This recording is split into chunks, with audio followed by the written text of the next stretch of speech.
Welcome to the Orange Hammer Podcast. My name is Corbett Storick. I've been a licensed general contractor for 8+ years, specializing in new construction, renovation, furniture building. I'm the son of an architect and an interior designer, and I've been surrounded in this industry since birth, watching all aspects from concept, design, build, punch list, and of course, all the problems that come up in between. In my time in Durham, North Carolina, I've noticed a significant gap in knowledge between homeowners who need work and the people who do the work. On this podcast, I hope to break down the process of homeownership from the perspective of both the homeowner and the contractor in an effort to help raise the knowledge of homeowners about their homes and the construction/renovation process. I hope you enjoy. If you're enjoying the Orange Hammer Podcast, or if you have a topic that you want covered, or have recently done a project, please contact the Orange Hammer Podcast. The Orange Hammer Podcast is on Instagram and Facebook. Please like and subscribe, share on whatever platform you're enjoying your podcast on. Also, check out our YouTube channel, The Orange Hammer. The Orange Hammer Podcast is proud to be brought to you by CRS Contracting LLC for all your construction and handyman needs, new buildings to renovations, furniture building, EV charger install, or even a TV mounted. You can call me, Corbett Storick. It'd be my pleasure to help you. You can find me on Instagram at CRS Contracting. WSDG, the Walter Storick Design Group, specialists in architectural and acoustical consulting. Check out WSDG.com. And Taylor Bragg, for all your artistic needs in all mediums. You can find her on Instagram at brag_about_art. That's brag, BRGG, with 2 G's. She's the fantastic artist behind the Orange Hammer logo, and she did my fantastic table painting of my podcasting table.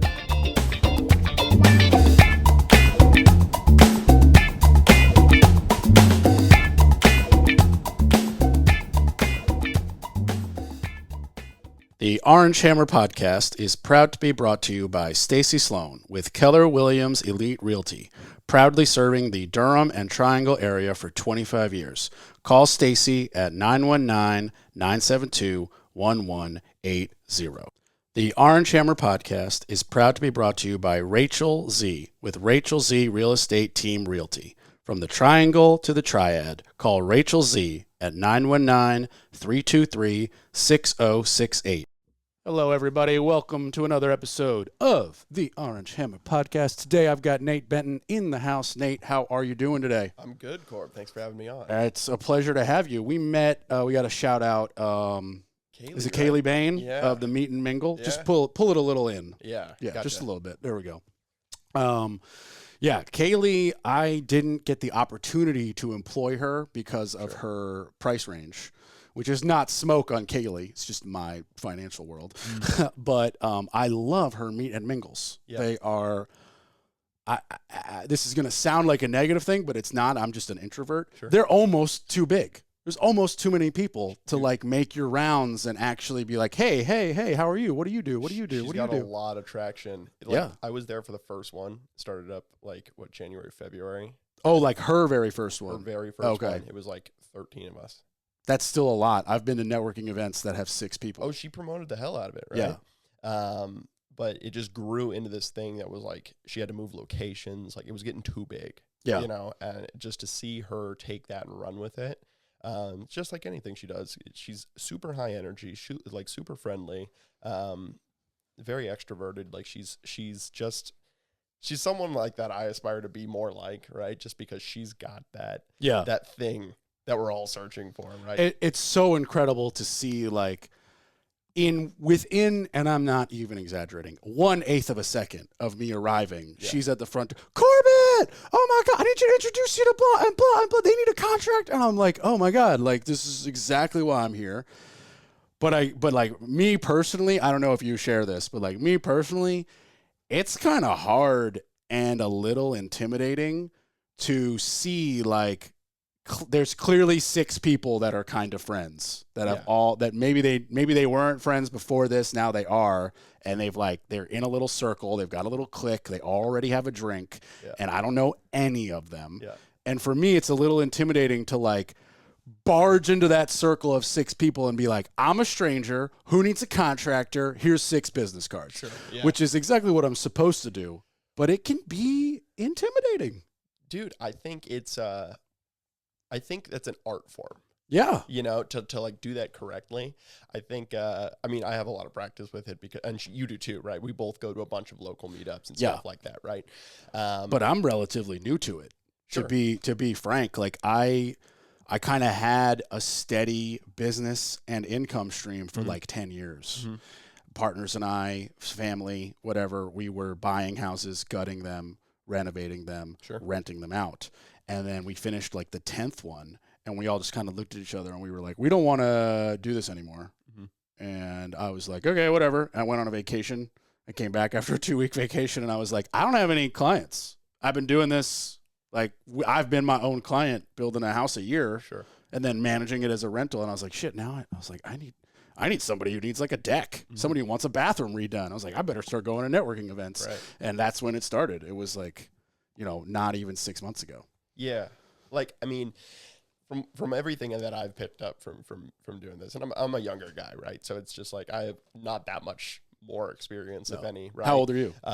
25 now. You had to think about that. Yeah, I just had a birthday like a month ago. Oh, happy birthday! Yeah, thank you. Happy belated. So I'm still getting used to like saying I'm that old. It's like when New Year's happens and you got to write 2024 and you write 23 by accident. You're like, I could only like for a teacher that first month of papers you must have gotten or like homeworks where you write your name and date and they're all scratched off and you're right. Yeah, it must have been insane. What'd you do for your birthday? Oh man, I don't. I was super low key. I think my girlfriend and I just like had a nice dinner. I was actually sick on the day of my birthday. So we went and had a picnic in Dorothy Dick's outside. Trying not to get her sick, right?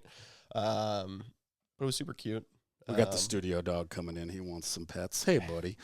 Good boy. Yeah. Willie Bear's the official and unofficial Orange Hammer studio dog who comes to disturb. I tried locking him out, and he just scratched and whined at the door, and it was like, that's more annoying. The thing is, he's not problematic at all. So. No, he's not. He's about as chill. The perfect show sponsor, he's right? He's a 13-year-old drama queen. Yeah. He's very mad at me. I just took him camping last weekend, and it was very cold, and he has had this spoiled life of couches and heat. And he was like, Dad, are we poor? What are we doing out here? And just groaned and whined the whole time and would like fake shiver. And we knew it was fake because we would like catch him not looking at us and not shivering. Yeah. And then he'd catch us looking at him and he'd start shivering. It was like, okay, buddy. Classic city kid. Yeah, classic spoiled dog. But okay, so you had a nice little low key birthday celebration. I feel like the older we get, the lower key they get. They do. Yeah, they do. I mean, I'm not opposed to it. It's fine. Yeah. No, I mean, blowout parties are fun, but like they kind of went away the older you got, especially when you leave college. It's like, yeah, I think the thing is like you're just like not as important anymore to people. But the thing is that I found cool is like if you get a couple of your friends that have a similar birthday to you, like say same week or so, right? Ooh. You can go do a group thing and everybody cares about it because they're all involved in it, right? So you get their close friends and stuff. So the past 3-4 years, we've done like a trip or something. So like we went to Wilmington last year, got an Airbnb, rented a boat, had a great time with is the move. 4 friends that all had the birthday in the same week. That was a good time. So it's just like group birthday celebration. Birthday. You just go have a nice dinner. Like you don't have to get gifts or anything because like everyone's just celebrating. That's the celebration, right? I'm so in love with this idea. Dude. This is like I need to. Anybody born in March that's listening? Let's make this happen. Dude, I'll get my brother on with you. Let's do it. Yeah, is he local? Let's have a party. Local, man. There you go. All right, absolutely. No, that's so fun. Yeah, because that's the type of activity that I'd rather do anyway. Like something dope that we all are excited to do. Material things anymore. Like we can buy what we want. That's what I was going to say. If you do care about material things, you've bought it already. Exactly. Or if you're me, like I feel way too bad telling like my girlfriend the super expensive thing I want. Like what are you going to buy me a $900 clock? How do you navigate that? Yeah. How do you navigate that? Like I can't ask for things anymore. No. It's like I can. Realistically, everything that's like okay to ask for, I would buy for You myself. bought it already. Yep. It's true. So what you've got to do, I've discovered that you can, so I'm a general contractor, so I can definitely throw a few tools on a list because there's a lot of them are reasonably priced, like $100 tool or something like that. And then similar to what you were describing, experiences. So like it would be, this is an example, not something I've actually done, but it would be like really, really easy and not a bank breaking situation for me to tell Jen like, hey, get tickets to a comedy show for my birthday. Like that would be awesome. We love doing that anyway. And that's a winner, right? That's a winner. Like, and then we'll get a dinner around the club and that's something we've done on a Friday night when it's not my birthday. But if we're doing it because it's my birthday, like maybe we throw on abnormally nice clothes and like, put on a suit jacket or something like that. Stop at Good Berries. Yeah, sure. Yeah. Whatever it may be. Or, I don't really drink. I might have a whiskey that night. So, and it's just like, so the experience thing can be a lot more fun. Like going to a hockey game. That's a winner. Yeah. Absolutely. Yeah. I've already got eyes on the Rangers coming into town in March. Yeah. Very close to my birthday. So we'll see. Dude, you're from New York. We were just talking about. Yeah, and you're from Vermont. Yeah, so we were both north. Both the winter guys that said screw that. Exactly. So, what was your experience like growing up in? Was it upstate New York? Yeah, honestly, we probably have similar experiences because I'm from like a dead end farm road. Oh yeah. Last house on the left. Oh yeah. I grew up in the Kingdom, baby. Yeah, it was the last road to get plowed by the town. 30, 40 plus acres. Sure. Couldn't see the neighbors. Sure. Big pond in the backyard. Dogs with no fence. Dogs would open the front door to go in and out by themselves. Like they'd push it open to go out, and then they'd like claw this little metal thing on the front, on the outside to open it to get their nose in and go in and out. Like we just didn't. Yeah. So yeah, I mean, I grew up. It was looking back. It was like. I don't want to say it was a bad childhood, like I was like beat or anything like that, because that's absolutely incorrect. Like great parents. We have our squabbles, but like overall, great, caring, loving parents. My parents are together, whatever. Sure. But as a kid, growing up on a dead end farm road, it's lonely with no neighbors, like that stereotypical cul-de-sac you see in a movie where like there's just 6 bikes on a front lawn, and that's where all the 6 12-year-olds are in Jimmy's basement playing Monopoly or whatever the hell it is. Didn't exist. Zero of that. Very lonely. Like if I wanted to see any friend, it was a minimum of a 25-minute drive, and I had to like convince a parent to leave their job to take me to Bo's house or Griffin's house or whatever. Sure. I had an older brother before he went to military school. He's still alive. I just meant like as a kid I had an older brother to play with or whatever. But then when he went to military school, even my parents were like, oh, shit, what is this kid going to do? And they were adamantly against it, but they bought me a PS2 to like, oh, this kid's lonely now. What age were you? Here's a PS2 for Christmas. What age? Let's see.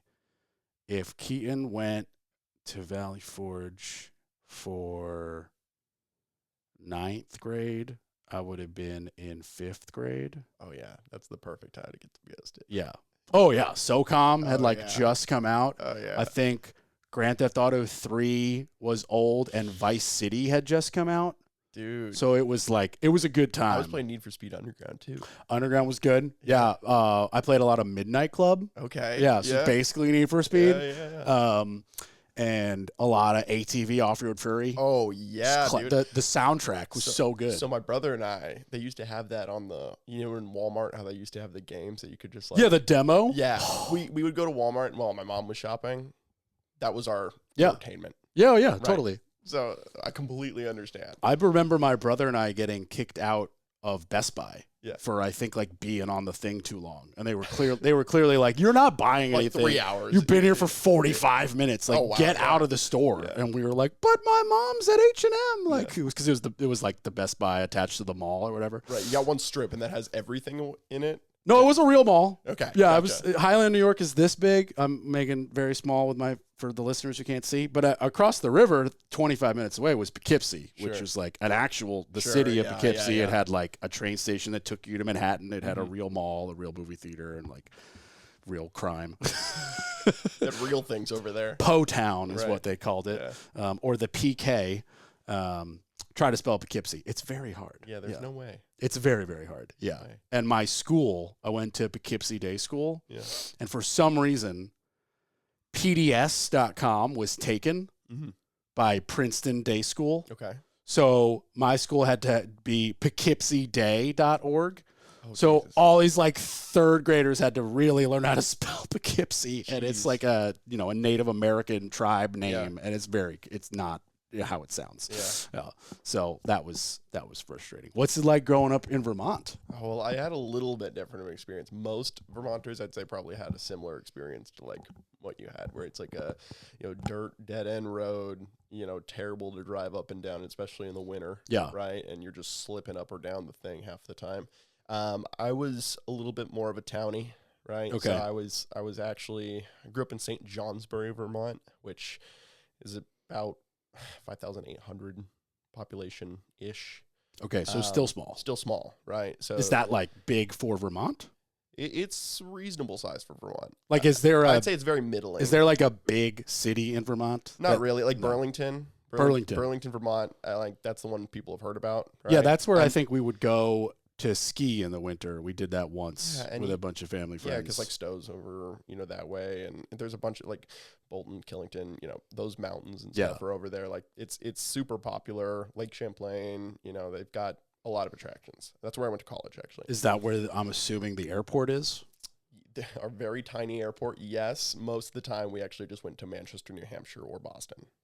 Oh, no shit. Yeah. It's just easier to drive a couple hours to like Logan. Paying the money to fly out of Burlington and get the connector is like, usually you just go to Manchester and you're fine. Yeah. Right? No, I mean, I guess that makes sense. Like, Manchester's big. Logan is Logan's big international huge, airport. Right. So like if you had like somewhere that doesn't get a direct out of Manchester, like it could make sense to go all the way to Logan. Right. Yeah. So what's a drive time for you to Logan? Logan's probably about 3 hours. Okay, that is a little bit of a trek for sure. It's a trek. Manchester was about an hour and a half, hour 45. Okay, that's much more doable. Yeah. That's like where I live. We drive to Newark, hour and a half. Because it would have been the same. It would have been the same from my hometown to Burlington anyway. It would have been about an hour 30. So, well, in that case, it's a no-brainer. Exactly. Yeah. So you just go to Manchester because we're on the full other side of the state. St. Johnsbury is like. You know where the hump in Vermont is? No. I pretend I'm sure if I looked up a map, looking at a map, like it's where the hump bends. Oh, where it gets a little wide. Where it gets starting getting wider. Like there's a junction right there, and that's what St. Johnsbury is. So we're right over, and that's what that region is called the Northeast Kingdom. It's basically all like forested. Oh, okay. That's why you said you live in the kingdom. Exactly. Okay. As you can tell, my Vermont knowledge is low. Good. You're good. I think everybody's is. So it's okay. I got a buddy up there, as we were talking about before we recorded. It's good we over-explain these things because no one. Oh yeah, listeners are like, I'm getting my Vermont education today. Let's do it. Yeah. No, but it was. I went to a pretty good high school, absolutely terrible middle school. So like, it was night and day. This is the public school? The public school, yes. So Vermont does an interesting thing, right? So the public schools are not that good. Shocker. Yeah, shocker. However, we had a private school in our, for high school in our town, but because there was no high school otherwise in our town, like the town basically sponsored town kids to go to the private high school. So it became a public school. So it's a hybrid, and it still is like that, right? So if you live in the surrounding, basically if you live in the county or just outside of it, and your town doesn't have a high school that you can go to, you can elect to go to this, and your tax dollars go towards getting you in there. That's why my mom actually moved to that area, because the high school was better. It was about 6 years early, so I did have a lot of time in that pretty terrible middle school. It's not like we were going to have a better situation. Like most of the schools up there are not great, right? My brother's 4 years older than me, so he went to the Highland public school before I was like old enough to go to school. Mm-hmm. And he came home. I was too young to physically remember this, but the story is he came home and he was like, this school's dumb. I'm learning shit I already know. Yeah. So they pulled him out and they sent him to Poughkeepsie Day to that's a private school. And then just basically the minute I got old enough, I started going to that school, and I only left because I wanted to go to a different high school, a different private high school 5 minutes up the road because they had a tennis team. Yeah, and I was a big tennis guy, and I was like, I don't really have a problem with this school, but I'd really like to play more tennis than once a week and summers. Yeah, and became like the number one singles player at that school. So like, that's crazy. You know, it was a tiny school. You still play tennis? I don't, but that's mostly because that means you need to play pickleball now. So I've heard about pickleball, and I'm totally want to try. Let's play. Let's get. You got stuff. You got the paddles. Not like on me right now. No, not now. Do like this weekend. Like okay, let's do it. Yeah, Sunday. I'm about it. Let's go. Cool. My buddy Glenn has been trying to get me to go. Sure. And I hit him up and I was like, let's play. And he was like, sure, we'll figure it out. And he never got back to me. So Glenn, if you're listening, you bring somebody and we'll have a doubles. We got to do doubles is definitely the way to play it. Yeah. I mean, singles is fine. I just don't have an opponent for tennis. Yeah. And also like I walk now in no pain, but for like the last 10 years, I've had, incredible constant foot pain till the surgery worked. Yeah. So I am probably more mentally nervous than even I'm aware of like really sprinting on that court and either feeling pain or breaking something or hurting something. We'll go easy to start. We'll do like pickleball's half the size. So like if singles on a tennis court is the whole pickleball court. Like with a pickleball, I'll be like, cool, I can lunge 4 steps. Also, I'm 6'5" with a wingspan of 6'8", so I'll be great. Yeah. Do you have to let it bounce? Or can you just swat that thing? Depends. No, it doesn't. There's either a rule or there isn't. Like in ping pong, it's got to bounce. So on the serve, it's got to bounce, and then when you're returning it off of the serve, it's got to bounce. And then after that, you can just whack it back and forth. Okay. So after the first 2 hits, I'll just go to the net and win. Basically, there's what's called a kitchen. Oh, I'm going to be all up in your kitchen. So the kitchen, like you actually can't stand in to hit the ball back. No shit. So like you have a range that people can't just volley over and like crush it at you. Oh, darn. Right? I was about to say I would just dominate. But like if they mess up a little bit and leave too much air under it, you can smack that thing back. So it's like really interesting game of like, do I keep it really close?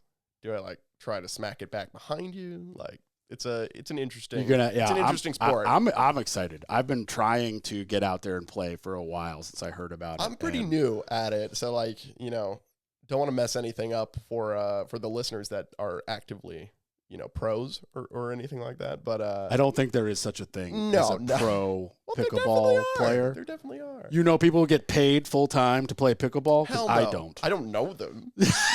I don't think they exist. Is it an Olympic sport yet? No. Okay. No. Well, cornhole and pickleball will join the Olympics in 2046. Is cornhole not already there?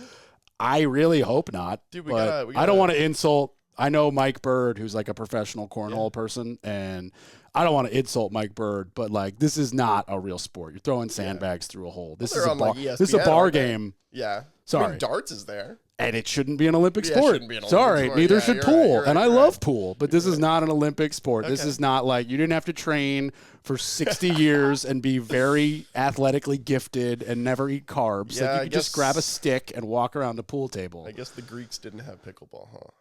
No, definitely did not. Yeah. But also, if we're being honest, some of the like original Olympic stuff is hilariously dumb. Oh, yeah. Like throwing a discus. We don't need to do that anymore. Like why? Why? Also, why are we hurdling stuff while we run? Why did they need to throw a discus? Let's go back to that. Okay. Interesting. Now, I'll preface with saying I have absolutely no idea. Sure. But it may have just been the cheapest and easiest way to really find out who's stronger. Like, here's a stone disc. Who's going to throw it the farthest? Mm-hmm. And, some jack dude would win because he was stronger. And then after years of doing that, somebody else was like, maybe I could train to do this even though I'm not bigger and figure out a better technique. It's like the Scottish dudes with the trees, Yeah. Or the big rocks. Yeah. That's like, what are we doing? Like I feel like that's probably a better gauge than like discs. Probably. Yeah. Yeah. But the guy that does all of them. Oh, yeah. Yeah. That's track and field, right? Yeah, that's exactly it. It's track and field. Yeah. We've reinvented track and field. We reinvented track and field. We didn't change anything, and it already existed, but we reinvented it. So anybody who runs track and field now owes us both 25 cents. Mm-hmm. So we're going to be so rich. Of course. So when do you leave Vermont? How old are you? Oh, man, I was after college. So I Dude, I've been to one other country, and that's Canada, and that's because we shared a border. So yeah, that's not really. I was a. Do you even need a passport to get over that border? At the time, I didn't. There you go. Yeah, so it was. I think you still don't need a passport to get in, but you do to get back.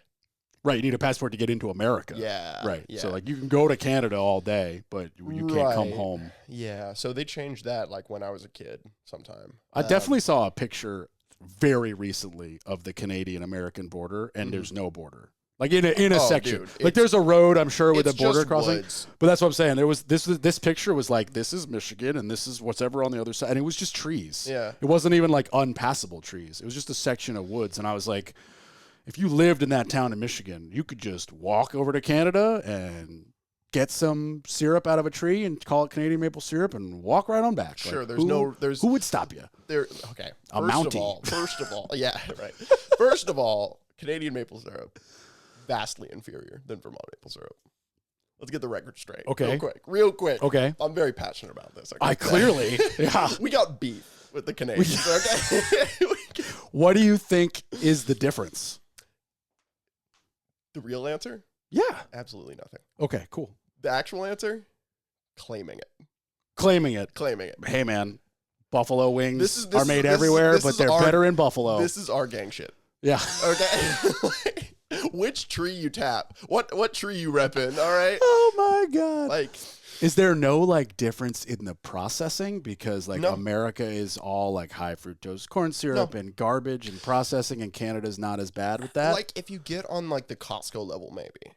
Right. Okay. But if you see like, the jar with 100% Vermont maple syrup, you are getting the same stuff yeah. that a backcountry, Canadian's gonna make, right? Same sugar house they put up with their grandkids, Sometimes they pot boil it on their stove. Right? Yeah, don't you have to like hit a spout into the tree? Yeah. Like a couple of inches or something? So actually our neighbor did this. So he had buckets on all of his maples. You get like an iron pail or some metal, right? You tap the tree. They make special taps that are like, basically it's a collecting dish on the side you insert, and then it's like a spout. Yeah, a buddy of mine in New York, his dad did this. Yeah, and you hang the bucket on there, and you just hang them all around. Like if you have a couple acres on your property, you can get a lot of buckets. Yeah, but right. But what I think the average person probably doesn't know is it takes like 20 of those buckets to get like this tiny thing of maple syrup. Yeah, I think our neighbor ended up with like 4 or 5 wine bottles total. Right, of like hundreds of gallons of he had like an acre and a half of property, and he got 4 or 5 wine bottles. It's definitely a labor of love. Yeah. Like you gotta live and breathe maple syrup in the winter. Yeah. Or early spring, I guess. It's all like our seasons aren't the same as. Do you think that you're a big fan of maple syrup because of where you're from, or you would have just loved maple syrup because it's delicious? 100% it's because of where I'm from. Okay. Like it's like I said, it's our gang stuff, man. Like, I mean, don't get me wrong. We bought Vermont maple syrup. Yeah. And as a kid, before I knew that sugar caused cancer, I would drown my pancakes and waffles in that shit. And now, like, I don't eat it, but that's because of, like, pure health reasons, not because it's not delicious. Dude, my hometown is, I think our number one export is maple syrup. Do you have other exports? And I mean that as a joke, but also as a legit question. Does Vermont make other stuff? Yeah. So my hometown that I grew up in was, it's still a pretty big like scale, like weighing shit, capital. So like we had, nobody's gonna know this, but this is a huge piece of our town history. We had like Fairbanks scales, which was like the first like household scale name that you could like go in and just stand on the scale. So like the dude who invented the scale is from Vermont? Basically. Wow. Basically. Okay. I don't know if they invented it, but they were like the Henry Ford of it. Oh, okay. You know what I mean? Yeah, totally. And this is for like doctor's offices or like weighing cargo? Like at home. At home. Yeah, like your home, in-home like scale. Use. Personal scale. Yeah. Okay. So that was really big. I like how you said they were like the Henry Ford of it. That's such a great example of like, he didn't invent anything except for the assembly line. Exactly. Yeah. Exactly. So they just mass produced it. And I just watched that Ford versus Ferrari movie for the second time. Like I didn't see a couple it, but it days looked really ago. good. It was surprisingly good. And I don't know enough history about that other than the movie. Sure. But I really loved how they portrayed Henry Ford II. Mm-hmm. There's a hilarious scene where like Henry Ford has appointed some jackass to be like the head of the racing department to basically order Carroll Shelby around, who's building the famous GT40 that won Le Mans. Yeah. And the guy's like telling Carroll Shelby, you can't bring your driver Miles, who's played by Christian Bale. And Carroll Shelby's like, we're bringing Miles. He's built the car. He knows it the best. He's the best driver. Like, we're building him. And he's like, I'm in charge. You're not bringing him. So he locks him in his office. And then he goes out to Henry Ford II, who is doing an impromptu visit. He's like, well, when you spend $9 million on a car, you like to see what it looks like. Mm-hmm. And he's like talking about the engine, and Carroll Shelby, Matt Damon, walks up, and he's like, let's take it for a spin. And so they throw Henry Ford in the passenger seat, and Carroll Shelby gets it, and he pushes it to the limit. Mm-hmm. And Ford is screaming, like, ah! Like hysterical. And then finally he does like a crazy fishtail and stops, and Ford just starts sobbing. Like a happy sob. He's like wiping his eyes. Like, I wish my dad could have felt this, and like the power. I had no idea. Blah, blah, blah. And that's how he like looks at him. He's like, if you really want to win, this is not a like normal people can't get in here and drive this. Like this is a machine for perfect. He's like 100%. I had no idea. He's like, you got to bring Miles, and that's how he like gets, you know, the approval from the deuce instead of the asshole in charge to bring the driver who technically didn't win, but the racing community all agrees that he was like robbed of the title and was elected into the Hall of Fame after he passed away of racing. And it's a cool movie. You should check it out. I should check it out. Yeah. It's fun. Like there's a good amount of racing, but then there's also a good amount of just the human interest story of. And that's what I'm kind of interested in. Yeah. Like everyone knows Carroll Shelby, right? The Shelby Mustang. Everyone knows of Shelby. No one knows of Miles. Yeah. And I feel like that's, you know, like The Last Dance was super popular, and this is kind of the same thing. It's like, you know, it's basketball, but it's like it's Michael Jordan. It's like, this is the insight of like what things were like, right? Right. I think that showed how much of a dick Jordan was. Yeah. Like he may be a champion, and you can't deny ruthless, though. the work ethic, the rings. You can't take any of it from him. But he's a dick. He's not a nice guy. Yeah. Which, you know, you don't have to be if you're Michael Jordan, but it's that one-track mind, you know? Yeah. It's like it's same with Kobe Bryant. You know, I don't know. There is no like Last Dance documentary because he's passed away and he can't give an interview. Yeah. But, you know, on TV, he seems like a nice guy. He may have been a horrible dick. Oh, I'm sure we'll just get had a something. one-track. You know? Right, but you won't have an interview with him, is all I'm saying. Right, but you'll have players' perspective. And, yeah. You know. I mean, Shaq is not quiet about saying he was the greatest to ever share a court with him. You know, and I personally, I think Kobe, I'm not a basketball guy. I'm a baseball and hockey guy. Gotcha, okay. But I think Kobe could be better than Michael Jordan. It's definitely like they're 1 and 2 or 2 and 1, however you want to argue it. Yeah, I think I wouldn't say Kobe's Michael, right? I wouldn't say Kobe's above Michael, but I would say like in terms of mindset and that winning drive, like they're right there. Yeah, they both share that both Mamba right. mentality. Yeah, exactly. Like they're both right. It's one-track mind. Yeah. This is what I'm doing. And even LeBron, like this is what I'm doing. I heard he spends $1 million a year on his body. Yeah. Like cryotherapy, trainers, personal chefs, this, that, and the third. I'm sure there's whatever the legal stuff he's allowed to take. I mean, he's been in the league so long. He's playing the kids of players he played against. He's about to play with his freaking son. Yeah. Can you, other than Griffey and Griffey Jr. in baseball, I can't think of that ever happening. It's wild how long he's been going. Yeah. And still this dominant. And the hate that he gets, I am confused by. Like, I understand if you want to be like, that was a flop when it's a flop. Sure. But also, if you watch a game, nobody gets more uncalled elbows on him. Like, he's getting hit all the time, and it's never called. And then it finally gets called after a big flop, and it's like, it should have happened 5 times ago. Like, yes, that was a flop, but any other non-superstar would have gotten elbowed, and it would have been a foul. Sure. But because it's LeBron, he gets the elbow, and they're just like, it's LeBron. He still scored. Don't blow the whistle. Sure. Yeah. But again, I'm not a basketball guy. You want to have a hockey conversation? I got 10 hours to kill. Let's go all day. Yeah. Or baseball. I could bore listeners about baseball. I could have done a baseball podcast. Like that's damn. Yeah. My dad and I are just diehard baseball fans. I think the only time I really cared about baseball like a lot was when the Red Sox in that like 2008 stretch with like Ortiz and Manny and so with Vermont there's no team. We don't have a team. So we go New England most of the time. Right. So you're Patriots for football. Yep. And Red that was Sox. a great run. Sure was. Yeah. I remember being in high school when Eli finally beat him. Yeah. That was a big one. Yeah. Because going to a prep school for high school in Connecticut, there was all the New Yorkers, all the Connecticut's who went both directions, sure, yeah. and the Massachusetts kids, like all the directions. And then huge Celtics fan. Like Celtics, okay, that's my team. Like, and then Bruins. You're basically just a Boston fan. Somewhat, yeah. I'm basically a Boston fan, but right. So get the hell out of my house. I don't follow the Red Sox much anymore. I don't follow the Bruins much anymore. Like, I don't do that much sports. Like, basketball is the one thing that I kind of keep up with still. Okay. Have you been to what's the team in Charlotte? The Hornets? Yeah. Have you been to a Hornets game? No, I haven't been to a Hornets game. That's the closest pro team, right? That is. Yeah. Okay. Yeah. I haven't been either, but I know a buddy.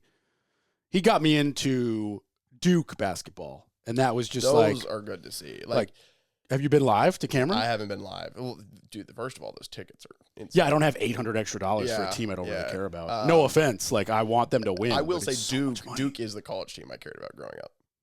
Even in Vermont? Even in Vermont. Really? Yeah. Okay, so that's very interesting. Is that just because I was a fan of Duke when J.J. Redick was playing at Duke. And they're just because of Coach K and they're being dominant and always there? Yeah.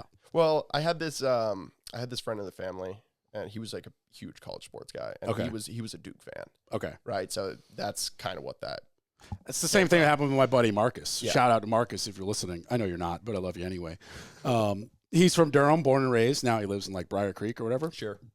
But he's massive Duke fan. Like that's his thing. Mm-hmm. We met. I lived above him in this apartment building. Yep. Bonded over our dogs. Mm-hmm. And he was like, "Yeah, come on down and watch the Duke game." And in my head, I was like, "Fucking basketball, like college basketball. Like, come on, man. There are professionals who do this." Mm-hmm. But like, let's be social. And I don't know even who the opponent was, so I'm gonna root for Duke, and they're the local Durham team. So like, okay, cool, sounds fun. And then to compound on that, before she retired and became a full-time mom with 3 kids, so that's a harder job. My sister-in-law was a Duke nurse. Sure. So it was just very easy to jump on the Duke train. The irony is the only college ball I've seen is UNC at UNC versus like Syracuse or something a couple years ago.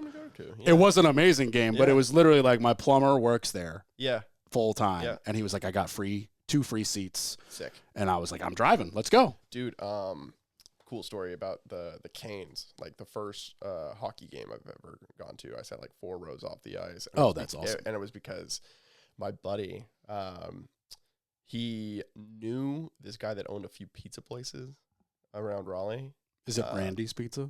It is Randy's Pizza. So good. As the New Yorker, I can tell you that's legit. Yeah, that's legit. Yeah, we'll shout out Randy's Pizza because their shit is bomb. The best one is right off MLK by the At Home store. Yeah, it somehow is better than the other ones. But also shout out Randy because he gave us his season tickets for a night, so that was sick. Do me a favor, hit up Randy. Yeah. Tell him a fellow New Yorker would love some seats. Yeah, especially to the Ranger game, March 12th for his birthday.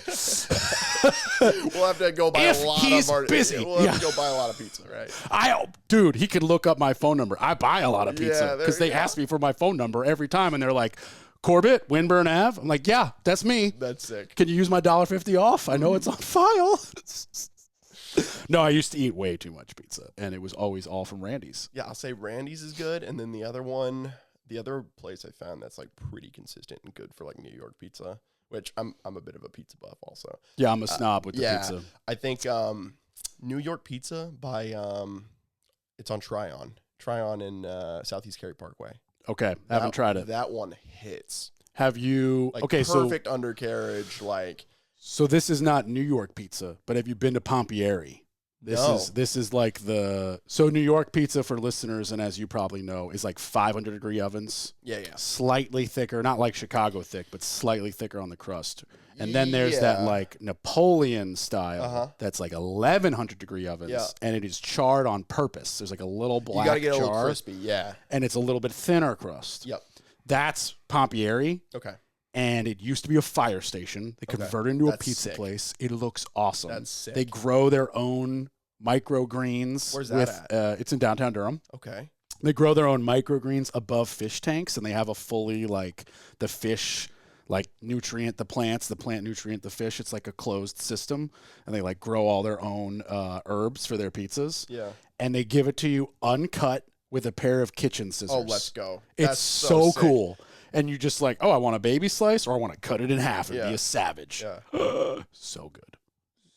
Those are the type of place I want to go to. Yeah, take your girlfriend there immediately. Yeah, all my friends here are like, let's go to poolside. You know, I don't even know what that is. What's poolside? Poolside is like a very popular, pizza spot in downtown Raleigh. Okay. And I went there and I'm like, okay, this is a cool idea. And like the pizza's good, sure, but it's not like the style of pizza that we're looking for. Well, the problem is we are self-appointed pizza snobs. So you could take us to good pizza and we're going to be like, this is fucking garbage, dude. We're just hard-headed individuals. Yeah, but it's the same thing like when you know.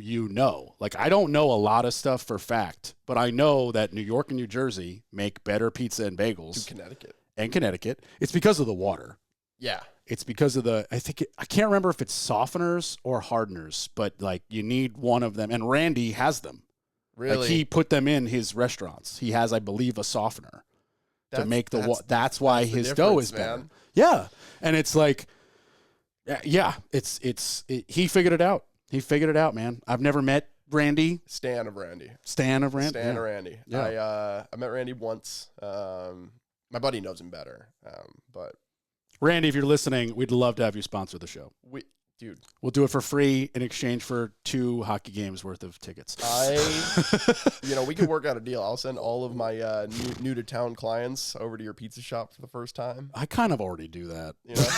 I kind of send everybody there anyway, man. He's got the one by Planet Fitness in Durham. He's got one everywhere. Yeah, he has 6 or 7 of them. I think it's 6 or 7, yeah.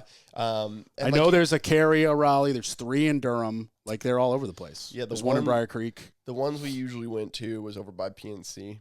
Yeah. I haven't been to that one, but that's because that's the one I find him in a lot of the time.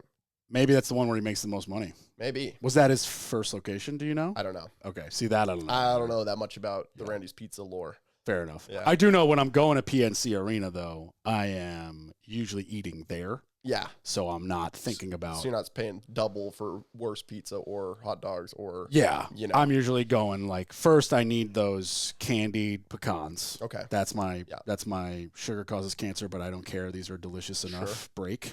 And then it's probably like the Carvery is so good there. It's like a prime rib sandwich or something like that. It's top notch. And then there's a barbecue pork nacho that is also top notch there.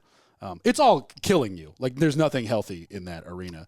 It's arena food, right? Yeah. Although last time I went, I had just eaten dinner because I'm really trying not to eat that garbage. And then there was a Happy and Hail booth. And I was like, shit, I could have gotten a salad here. This is awesome now. So when I go to my next game, I'm definitely going right to that salad bar. Love it. I love Happy and Hail. Sure. That's like an amazing invention. It's just like Chipotle met salad. Yeah. And is made for Corbett. It's just a good salad bar is what it is. It's a great salad, but they do it for you. You're just like, I'll take a little bit of that, a little bit of that. Let me get a little extra chicken. Throw some sweet potato. Throw some goat cheese. Let's make it happen. I think Subway was the innovator. It's such a crime. It's such a crime that we attribute that to Chipotle now. Yeah. Because, but also, like, Subway's so bad. It's real bad now. Yeah. I remember growing up. It was so good. Subway slap? It did. Maybe that was just because I was backcountry and didn't have the good ones. Well, maybe we just didn't know any better. Yeah, that's what I mean, right? Did you have Quiznos? We had to drive like 40 minutes for a Quiznos. So we had they were next to each other. That's sick. And in high school, it was like literally, do you want to eat garbage or do you want to eat toasted gold? And that was Quiznos, was that toasted gold. I honestly think the best sub place now that I've experienced all of them, right, is Publix. Pub Sub Pub subs are goated. They are so good. They are underrated and potentially the best thing that Publix makes. We should not tell people that, though, because I like how short the lines still are. Yeah.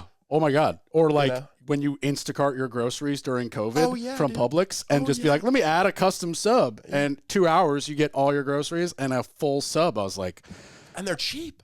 Yeah, they're super cheap. Dude, Subway's got nothing. No, They've got worse ingredients. Yeah. More expensive. Basically, take the Papa John's slogan and do it in reverse. Instead of better pizza, better ingredients, it's like worse pizza, worse ingredients. Subway. Subway fell so far, man. I used to remember loving going to Subway. Me too. Yeah, and it was cheap at the time. Yeah. And they had like the actual $5 footlong. Yeah, and they had like 4 different types of breads, which was like an innovative thing at the time. It was more than 4. Whatever, they had different bread, which was like a big deal. You know, that's another thing. Coming from New York, I'm not sure how that works for you as a Vermontian. Vermont, what's the Vermonter? Yeah, is that delis don't exist here, which is a big thing I miss. Like you used to, like if you want a sub, you've got to go to Publix, which I'm not. No smoke on Publix. That's a grocery store. That's a grocery store. Or Subway. Jersey Mike's. Like these are. We only make sub stores. You know, I love Jimmy John's. I don't want any smoke, but. In New York, we have like John's Deli. Right. And like John works at John's Deli, and you can go in there and buy a whole loaf of bread that might be 20 cents more than the grocery store. It's sort of like a grocery store, right? Right, but it's a baby. It's like the combo of a grocery store meets a New York City bodega. Yeah. But you can also walk in there and be like, sausage, egg, and cheese, salt, and pepper. Yep. And then also let me get a ham turkey combo for lunch. And then bagels. And then let me get 2 pounds of turkey to bring home sliced and a pound of cheddar. And let me get 2 sodas and a coffee and the newspaper. And the same 8 people who secretly run the town are in there having like ours was Anthony's Deli. Yep. And Anthony ran Anthony's Deli. Yep. And he lost every single dollar he ever made at the track.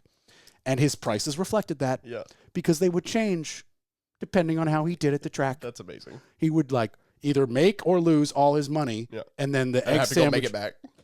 Well, it was like literally the egg sandwich would just change prices. The exact same thing. One day it was $1.50. One day it was $2.75.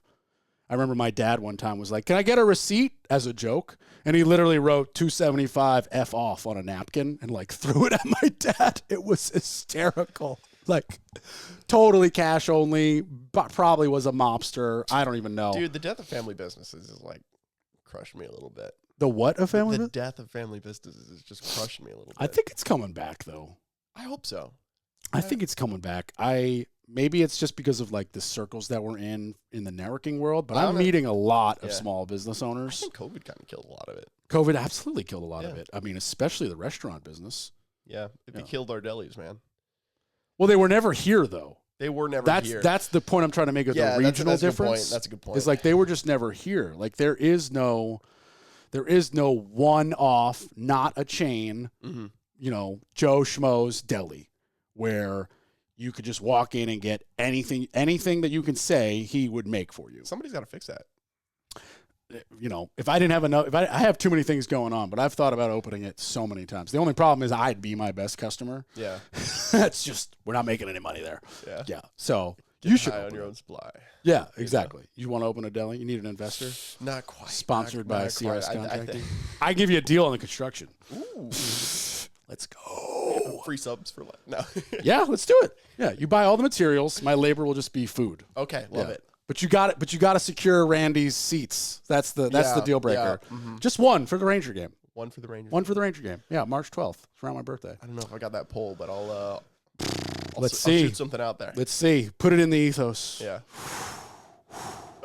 Okay. So that tangent was super fun. But okay. So now you finish college and leave Vermont. You go right from Vermont to here? Yep, straight up. Didn't have a job lined up or anything. Okay, so why Raleigh? Or you're in Raleigh or Durham? I'm in Raleigh. Yeah, so why Raleigh? So we're about to get into the actual real estate part of the podcast now. Let's do it.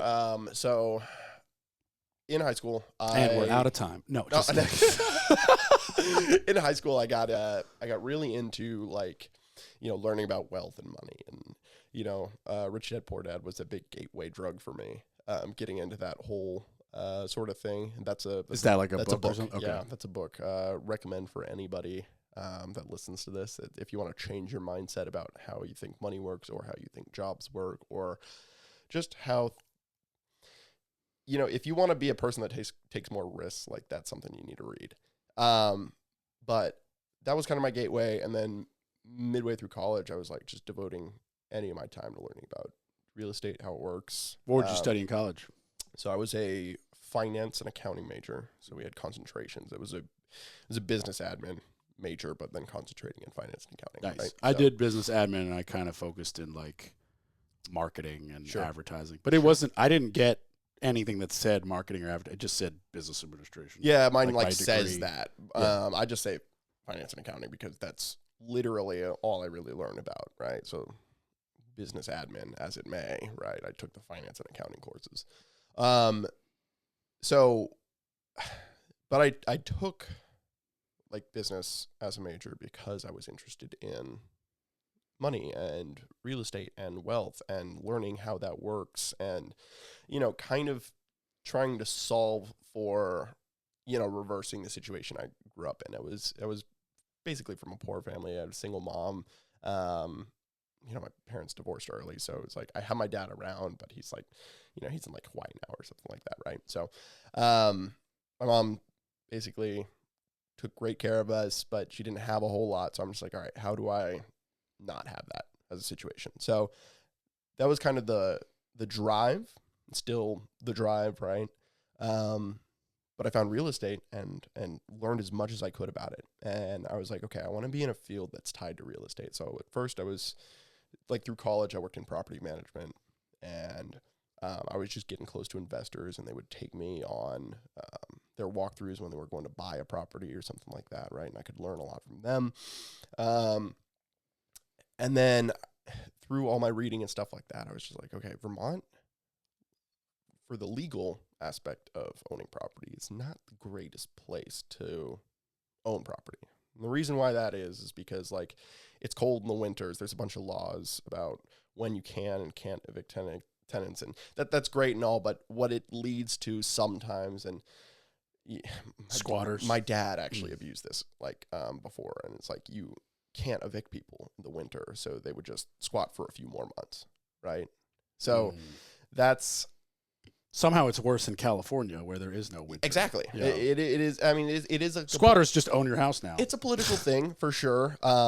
Now, did you read about that article about the squatters in California who won't leave the Airbnb? Oh, dude, they're gonna own the house. They're gonna own it. Yeah, and it's like $1 million. Isn't it like a celebrity's house? Yeah. It's like one of those high end rentals. And actually, California is ridiculous because what they actually did was they presented taxes. It's like a mansion tax, basically. So if you sell your mansion, you have to pay additional taxes on the fact that it is over a certain price limit, right? Good, you should.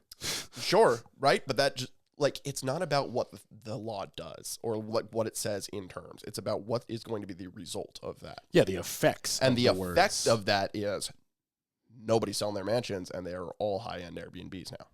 Yeah. Right? So there's much less sales for high-end mansions because they don't want to pay those taxes. There's also just realistically, there is a finite amount of people that can buy a mansion. Yes. Yes, you need to sell that. Like the 1%, there's a lot of people in the 1%, but there's not a billion people in the 1%. No, but there's more so in California than most places. Obviously, right? yes, that's 100% accurate. But I think it was Nelly. Yeah. Who has a huge mansion in Atlanta, and it's for Yeah, sale, and it's not gonna sell. That's harder. Yeah, it's way harder. Right. Sure enough, Rick Ross has his mansion in Atlanta, say, but he lives in it. I was gonna say, if you're Rick Ross, how do you offload that? It's the biggest estate in Georgia, right? Of course it is. It's how do you actually? I think that? Shaq's is the biggest estate in Georgia. I think so. We'd have to look at that. Yeah, I didn't even know he had a Georgia house. Rick Ross brags about that a lot. So does he? Yeah. That it's the biggest estate? Yeah. So is estate different than house? Could he mean land? Oh, he means land, yeah. Right. I think Shaq might have a bigger structure. Oh, for sure. That's probably accurate. Yeah. But like Rick Ross needs a team of people. Like he gets his buddies all with driving tractor lawnmowers, right? To mow his lawn. Yeah, I've seen the videos. And it takes a weekend, you know. It's hysterical. It's a huge plot. Like just grow some trees, right? Yeah. The big Ricky Ross, the big ball. Yes. Ross. I'm a fan. He's so ridiculous. I love how he is the exact opposite of how he raps. He's a former corrections officer. Oh yeah. He is not a Miami coke dealing Rick Ross. He stole the name. Yeah. He stole the name from that dude. Freeway Rick Ross. From Freeway Ricky Ross. Yeah. He just stole the name. He was like, I don't care. And his music's amazing. And he's a gajillionaire. No, it's fantastic because it's like you don't have to live that life. You can act it like we're fake. We're all aware that there's a large amount of that happening, but that's okay because if you make great music, no one cares. Yeah. But also it seems, and let's be clear to listeners, I don't know Rick Ross at all. I don't know anyone who even knows him. Sure. But it sure does seem like, at least from the public perception, that he's kind of a good dude. Like he's a family guy. His kids are taken care of. Does a lot of good for the community. He does good for, he does that like turkey drive and the Christmas drive. And it's like, you know, you can only shit on somebody so much when they're continuously do. It's like The Rock. Anybody who shits on The Rock, it's like, I don't know what you're talking about. That dude works harder than everybody and gives away more than anybody I know. And she's, you know, it's crazy. Yeah, I think. But perception-wise. Yeah, perception-wise, I think it's just jealousy, really. Because, like, you see anybody, like, that has a bunch of money, and it's like, you just assume that they've got it through real gains, right? I think money kind of just, like, shows you more of who you are, right? It makes you not care about other people's perception of you, right? So you're either going to be a good person that gets better and can give more and do better things, right? Or you're going to be the same asshole and do worse with it. It's, as Rogan says, it's FU money. It's FU money, right? So you don't care about what people think of you. So you are either a good person that gets better or a bad person that doesn't care anymore about what other people think of them. And that just means you're an asshole. Yeah. Or exploit workers or whatever, right? See, I would love to, I would really think that I would pride myself as being both. Like, I would definitely not exploit workers and I would be a better person, but I would definitely not give a shit what anybody thinks, because I kind of don't now, and I don't have FU money. Right. So I would hope that I would grow both of those and still be a decent human being. I think most people are somewhere in between. Right? Yeah. You're gonna have. I do want the FU money though. You're gonna have your people that, you know, they're just like you and me, right? We have selfish reasons for money, right? Yeah. We want to do certain things. We want to do some like things for our family, have a different life, right? But we don't necessarily want to like step on anybody to get there. Yeah. And I think that's most people, you know, that's hustling for it right now. Yeah, I don't have that dog eat dog mentality that, like, you know, that dude who stole McDonald's has. Yeah. That I saw that movie pretty recently. Sick Michael movie, Keaton. by the way. Yeah. The founder. Yeah, it's called The Founder. Ray Kroc. Yeah. Not even basically. Just stole McDonald's from the McDonald's brothers. Yeah. But, like, he even says it. He's like, business is a dog eat dog. If you were drowning, I'd put a hose in your mouth. And it's just like, you and I, at least from this conversation, we're not interested in the hose in the mouth. We're going to help you get out of the puddle because that's just who we are. I think long term, it's just better for your brand. It's also better for your, like, soul. I'm not, like, a religious person, but I do believe that, like, no, but if you can only do so much evil before it mentally starts to tax you. Sure, but, like, let's say that we are just interested in a purely monetary thing. I think it's actually a better move to be the bigger person that helps someone up, because I think real business is done through partnerships, and it'll come back to you. And it always comes back to you. Yeah, it always.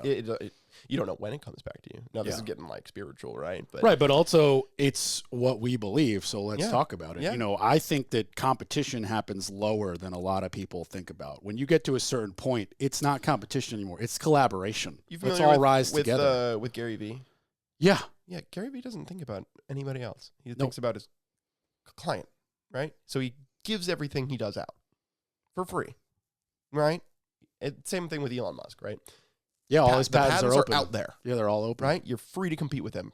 He doesn't view anybody as competition. He just cares about what does the consumer want. Yeah. And I think if you operate that way and you're helping your competition, you're actually moving the needle along. Yeah, and I like Elon Musk is a great point because I've heard him speak a lot, and he has said on a lot of occasions, like, yeah, all of Tesla's patents are open, except for I think they're like proprietary battery tech. Sure. But that's fine. But he has said in a lot of times, he's like, I'm trying to like advance EVs. Sure. So if my patents out there help somebody figure something else out that advances EVs as a whole, he's like, that's what I'm trying to do. Sure. I'm trying to move people to Mars. I'm not trying to compete with my car companies. And everything he's doing, like, the thing is, like, people can say that, and then their actions tell you something different. Right, like, his actions support it. Back that up. Like, Yeah. he's at own cost, like, launching rockets into Yeah. space for why? But also, he has FU money, Of course. squared. And Right. not everybody, even people who have FU money, can't do Elon Musk stuff. He just bought an unprofitable social media site. Yeah, for like $30 million. I think there was a B on there. Was it $30 billion? I don't know if it was 30, but there was a. Oh my I God. think there was a B on there, man. I don't use Twitter, so I never did, or X. Now I tweet once a week a link to my podcast. Yeah. That's all I put on Twitter. I don't use it. I never did. I never really, I'm going to sound like a million years old. I never really understood it. To me, Twitter was like how celebrities spoke to each other, but it was a fake conversation because they knew the public could read it. It wasn't like how it was like Vin Diesel and The Rock are arguing on Twitter. In reality, they sent a private text that was like, hey, our publicists think it would be a good idea if we have a Twitter beef. So let's have a Twitter beef. Yeah, and then they throw it up on Twitter and they pretend no one's listening. But in reality, this is all just how do we promote Fast and the Furious 7? You know what I mean? There's a lot of that going on. So to me, that seemed like that and political stuff that I don't even want to look at. That's all I ever saw and noticed about Twitter. So I was like, I don't need I got this. off Twitter when it got like super political, for sure. Yeah. I'm thinking about going back now just because like I feel like it is a little bit useful to like more so. Are you familiar with like Alex Hermosi? I am not. Okay, so he's like a business guru, as it were, right? He started in like the gym business, and then he built that up to a point, and then he sold his method of creating successful gyms, and then he went beyond that, and it now has like a portfolio company and helps businesses reach higher sales margins. So do you think that dude was whatnot. just like never satisfied, or he got bored? And he's like 28. He's like young as hell. And No, he's 30, I think. and he's but, a millionaire. dude, he's like 100 millionaire. Right. So I guess that's my question. Like, if I woke up tomorrow, Yeah. and you handed me $100 million, I'm not I'd fuck off. I'm yeah. not gonna go hustle again. Yeah. Like, and that's not to say that like I don't have No, drive. I gotta do something. I'm gonna do something, but Yeah. I'm not gonna like keep driving to make $200 million off that 100 million. Like I'm just gonna build my shop and make custom furniture and travel a lot and Sure, I think going back and retire my parents and retire my brother. But like that dude clearly made all that money and was like, don't care. That's a commodity for something else. Yeah. I'll trade it when I need it. Let's go back to work. Yeah. And that's a mindset that I don't think a lot of people know how to tap into. Yeah. Which is probably the difference of a lot of the people that you were looking up to when you were reading about how to create wealth in college. Like those guys just have a different mindset. Like that David Van Matterhorn? Yeah, maybe. I always forget his yeah, name, but like he was just on Rogan and he does like talks and interviews all the time. He has like an Indian kind of accent and he's like super incredible investment mind. Yeah. I can't remember his last name, but it's like David Von something.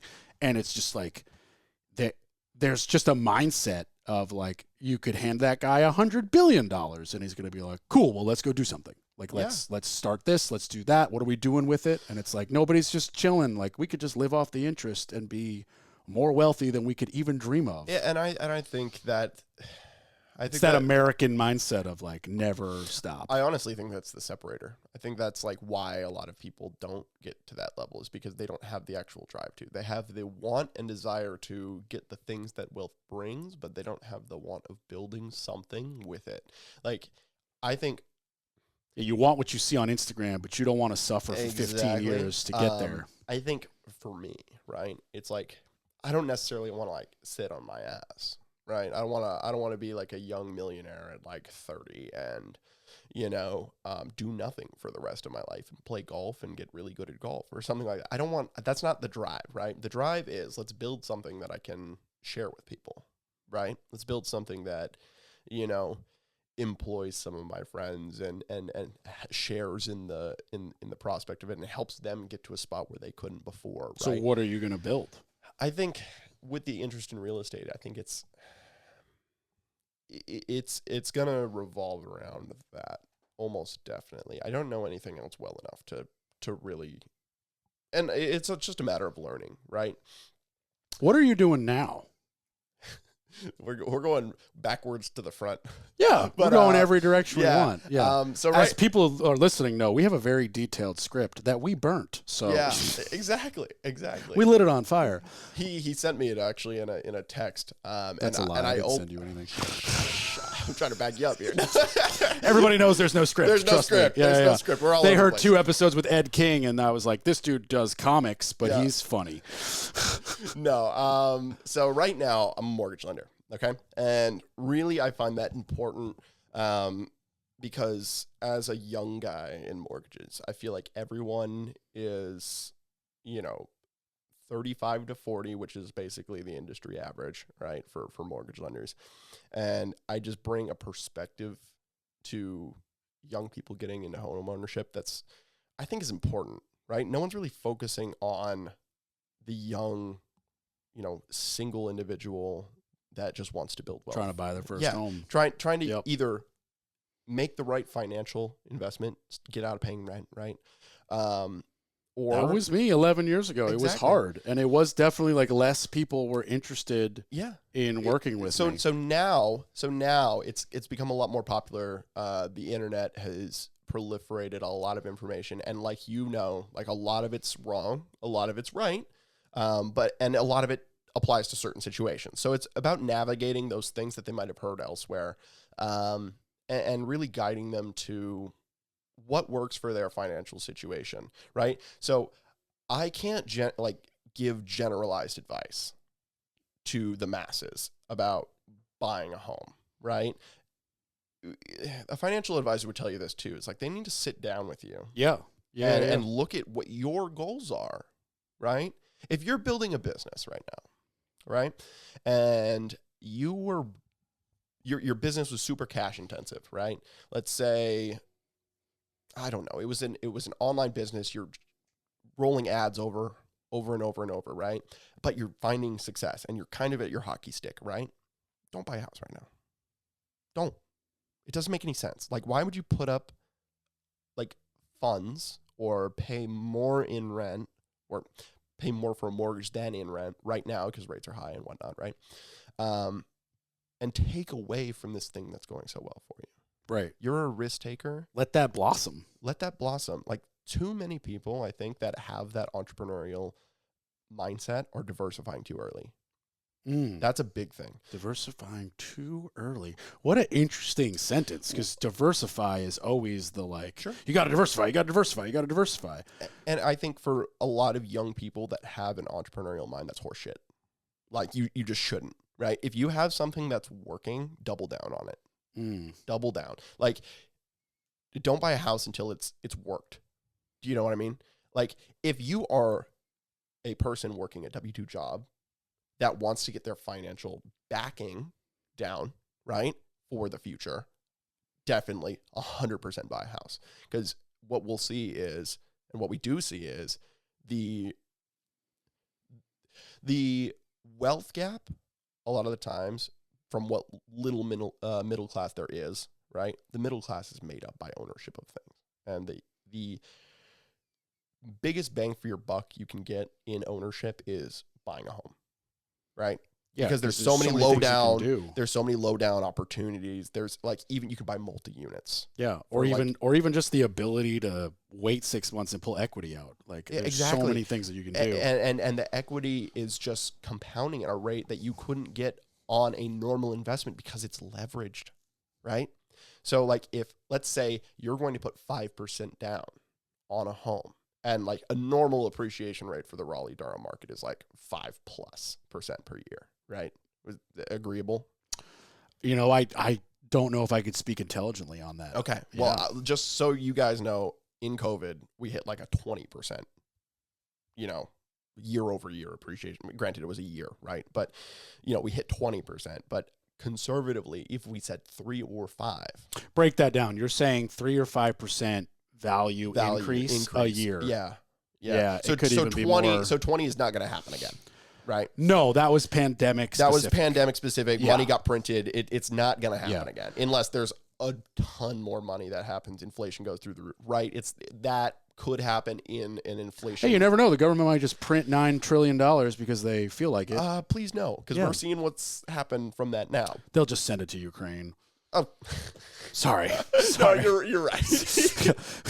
They'll just oversend money to Ukraine because money doesn't matter anymore. Right. Yeah.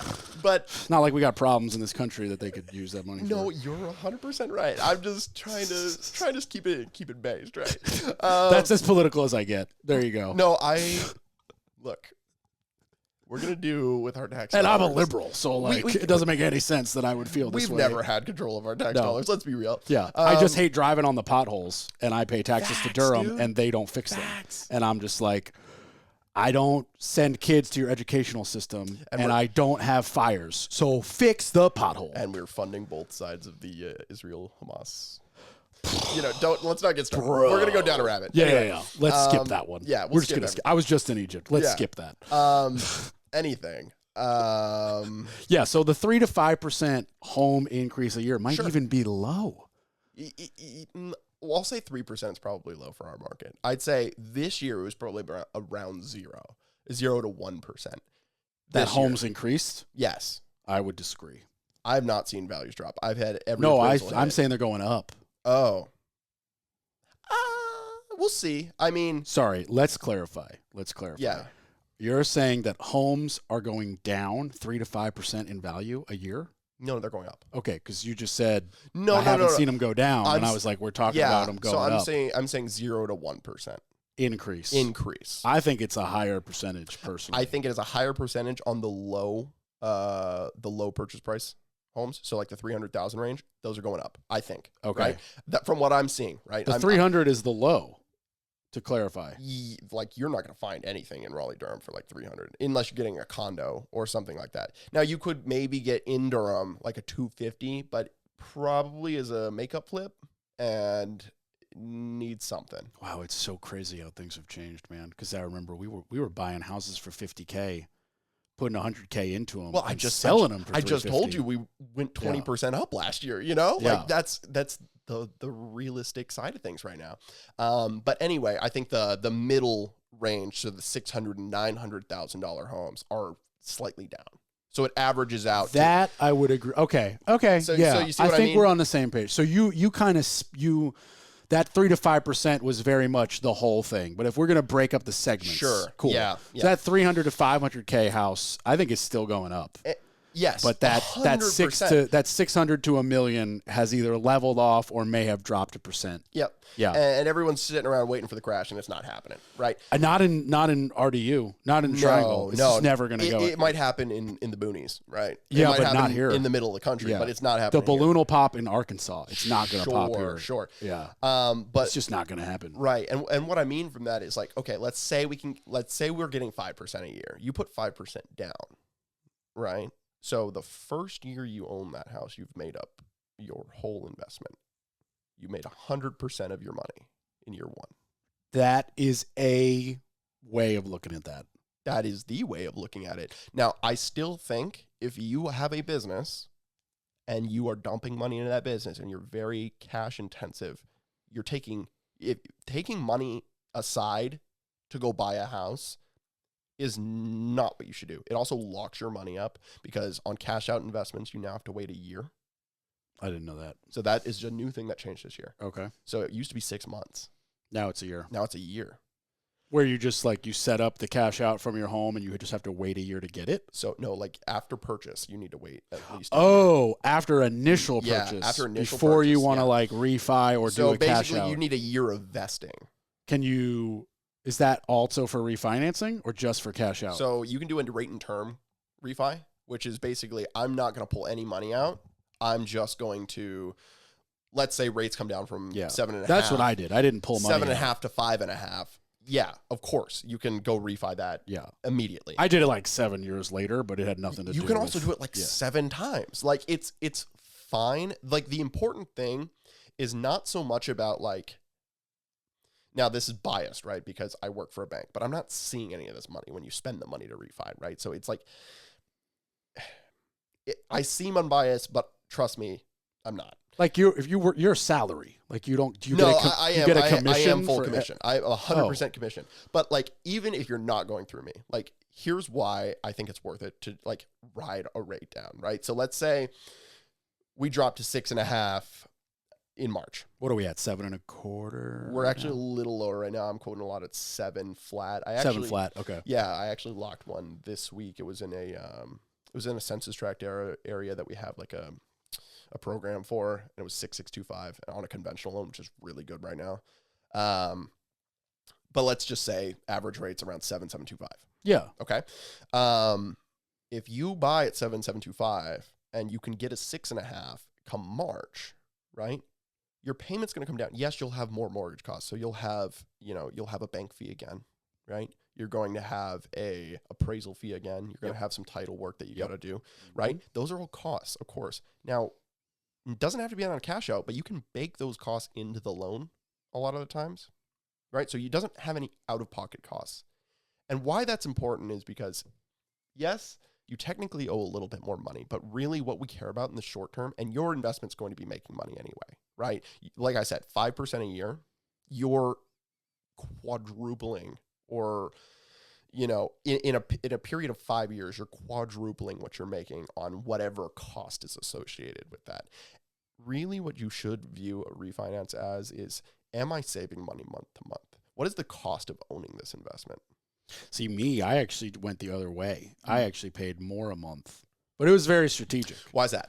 Well, so it's because of the product I was in. Okay. So not everybody gets the same mortgage. Yeah, I had a 10 over 30. Okay. So you know what that means. Sure. Listeners don't. That means I had a 30-year mortgage. Yep. And for 10 years, my rate was locked. At this particular time, it was 3.25. Sure. So it couldn't have been better. And at year 7, my brother who trades bonds and is very much in the financial world was like, Corb, you need to refi, because rates are going to go through the roof, and when that 10-year is up, you're going to be screwed. You're going to be paying 9% interest. Your brother's smart. He's very smart. Yep. And he also he's smart beyond financial stuff. But when it comes to the financial stuff, he basically just manages risk all day. And he was like, I only have your best interest at heart, and it's not like I went through him. You know what I mean? Yep. So I then, to make the long story short, I moved from the 10 over 30 into a 15-year fixed. Okay. So I shortened my mortgage. You shortened your time. Yep. And I went from like $625 a month to $850 a month. Sure. And I pay. That's still not that bad. Right. And I pay $900 auto pay on that $850. And what's the rate you got now? Same 3.25. That's amazing. Yeah. That's amazing. So your brother caught you at a perfect time for you to make that move. That was arguably more important than even the advice, was the timing of it. His timing was impeccable, yeah. Right? Because I'd say right after that, we've been up on rates every 100%, single month. 100%. Right? You actually might have caught it right at the beginning of the increases starting. Yeah, he probably was watching MSNBC and heard somebody be like, rates are going up in a month, and he was like, Corb, you should refi. Yeah. And I was like, well, the bond markets are so telling. Like, mortgages are dictated by the bond markets. And that's what he does. Because he basically is an insider scoop on mortgages are bonds. The mortgage paper is a bond. Like, what we sell as a bank, we sell the paper, which is a bond. I never thought about that. And it's secured by you as the homeowner. Right. Right? Oh, that does make mortgages are bonds. Actually, like, mortgages operate in the bond market very similarly. So when they say the like a federal funds rate or the U.S. Treasury rate, those are very important numbers, because those are U.S. bonds, or the Fed funds rate is the rate at which banks lend to each other. So you can watch the movie The Big Short and understand it. I have a couple times. Because I watched it very recently, and I was like, I still don't get it. It's hard to understand if you don't have the financial background. Like, I just don't get it. And I was like, and then all the like actors who I don't know if they were playing real people or not, but like all the actors were like, "Oh, Michael Burry's a real person." There you go. They were all like, this should have not worked, and this the whole thing's a rigged, and the whole thing's a scam. And I was like, well, I knew that part. That part I already knew. Yeah. So Michael Burry gets a lot of credit for finding out, like 2008, and like who was he in the movie? Who played him? Christian Bale or Steve Christian Carell? Bale, yeah, the guy with one eye. He had like a I just know he was the main character. It was Christian Bale. I thought the main character was Steve Carell. Am I misremembering this? You know, there was it was an ensemble cast. I don't know. No, it was Christian Bale. It was Christian Bale. He's the one who was like running the fund, and he saw it first, and then it didn't happen, and he was like, the system's rigged. So that's Michael Burry. Okay. And he's real. He's called a couple other things since, and it's not. Yeah, he's real. He's real. So basically he's a hedge guy. Yeah, he's a hedge fund manager. He basically calls tops on things. He's like, this is crashing. Like, he's known for shorting positions, right? Isn't that illegal? No. Okay. Not at all. Like, you could do that today. You could pull up your Robinhood account and I'd help you short something. So what did Martha Stewart do that sent her to jail? Because I thought pay taxes. I thought she shorted her stock. She did not pay taxes. Oh. Yeah. So you went to jail for tax evasion? Yes. I thought she shorted her stock and that was illegal. That might have been insider trading. She shorted her own stock. Okay, that's what I think she did. Yeah, that might be it. Okay. So you short your own stock. You can't. Now it's insider trading. Trade on non-public information. Right. Right. So, well, Nancy Pelosi can. Yeah. Yeah. She's more successful than George Soros and Warren Buffett combined. All right, time to get money out of politics. Let's get that bill passed, right? Dude. She's the most successful stockbroker on earth. Yeah. And somehow we just acknowledge that she's allowed to insider trade, but isn't insider trading. Well, the thing is, that's not going to pass because everyone benefits in Congress off of it. No shit, dude. It's a business. We just pretend it's something different and we call it government. So we're screwed. It's just business. It's just a business. They just wear suits and they meet in a weird building. But it's just a business. They close those doors and they go, how do we screw over the taxpayers and put it in our pocket? It's a hustle, It's a hustle. They do nothing. They're all weak. They're all fat. They're all old. The terrible thing is we're out here fighting each other. Yeah. And they're fanning the flame. Yeah. And they're just fanning it because they know, it doesn't matter. Keep them distracted. Nothing matters. Yeah. If we pump them with enough corn syrup, they'll be distracted. Yep. They'll argue over Hamas and Israel, and we'll just put more money in our pocket. It's very true. It's very, it's very awful. I don't want to live in a different country, but pretend that that's not what's happening is you're just blind. I think there's a certain amount of corruption that's happening in all federal governments. I think all government. I don't even think it's just federal. Yeah, sure. You're telling me there's no one in Durham who's taking a payoff? No, come on. Of course. Everywhere. Of course. I think it's a lot. If you're a building inspector, you've taken a bribe. It's even easier, I'd say, to do it like the state or the local level. Because no one's looking at you. No one's looking. Especially post-COVID, where we're still playing catch up. I don't even know if the building department's physically open. They just do it all online now. Oh, dude. I'm sure you care about this as a contractor. What are your opinions on some of the new UDOs and stuff like that? What's UDO stand for? It's the build specification. So it's zoning and permitting. Zoning and permitting for residential usage. So it's density requirements.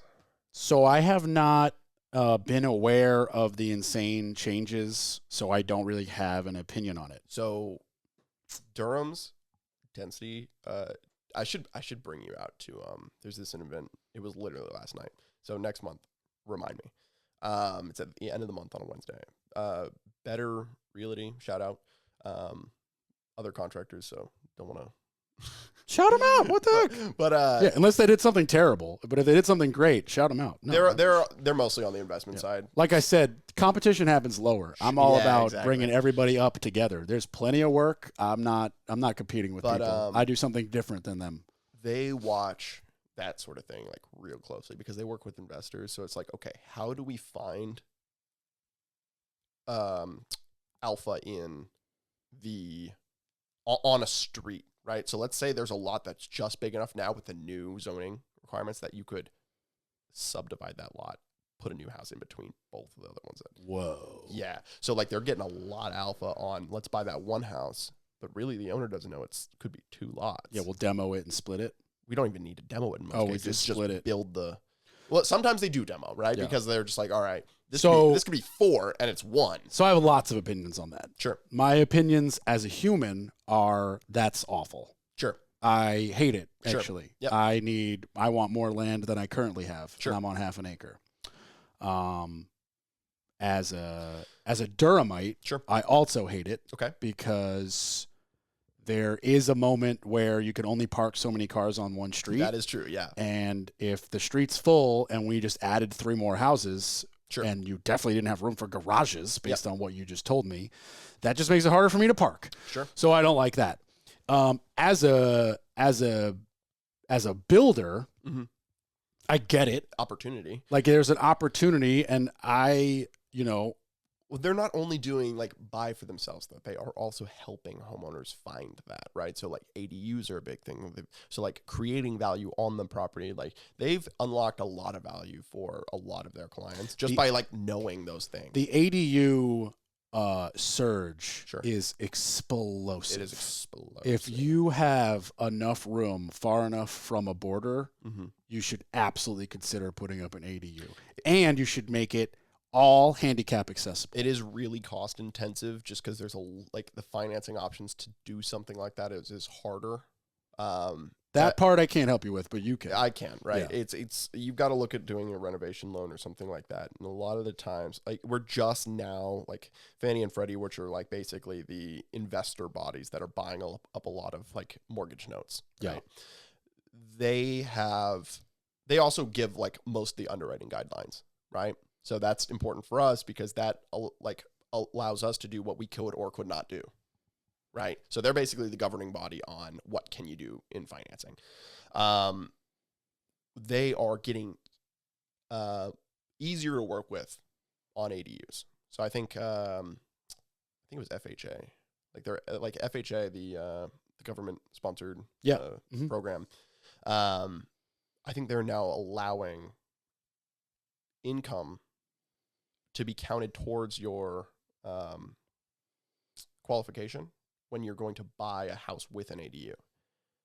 So you can count the rent that you might get off of an ADU to help you qualify for that house.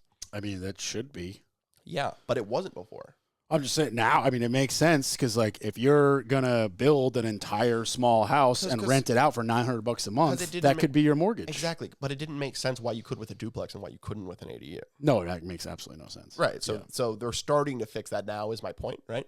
So ADUs, while they're becoming more of a thing in cities because of the density requirements, right?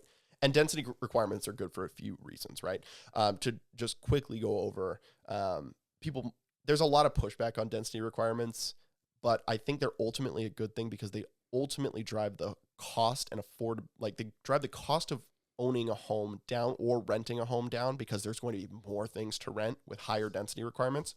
So living in the city becomes more affordable.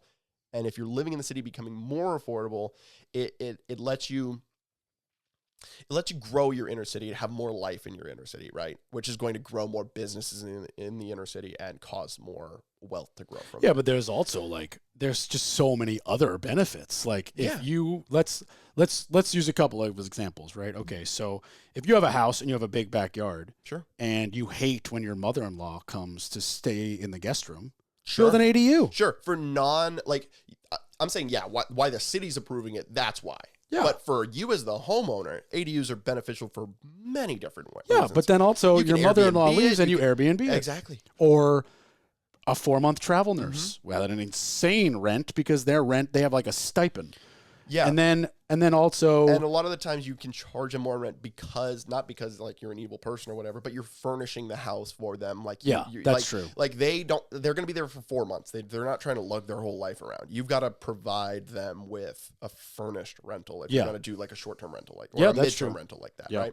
So yes, you do get more rent for that. So like your ADU could be your most profitable investment, but you've got to run it like a business. Yeah. If you're going to do it like that. But then also you could just not rent it out for the holidays and have your family stay in it or use it. Oh, we need to make a lot more of that product that we sell and we need to store them in boxes in the ADU for a month until they ship out at Thanksgiving. Like, there you go. Yeah. You have a dry storage building. Yeah. Or like, I'm just got the permits. They're right there to do a garage into an ADU. Sure. These people just have a garage. And they were like, when you make the ADU, we want everything handicap accessible. That's awesome. Because we're going to Airbnb it until our parents get too old and they need to live with us. That's awesome. And so they're just prepping for their inevitable future of one of their parents who lives in North Carolina is going to need somewhere to stay rather than like a retirement home or whatever.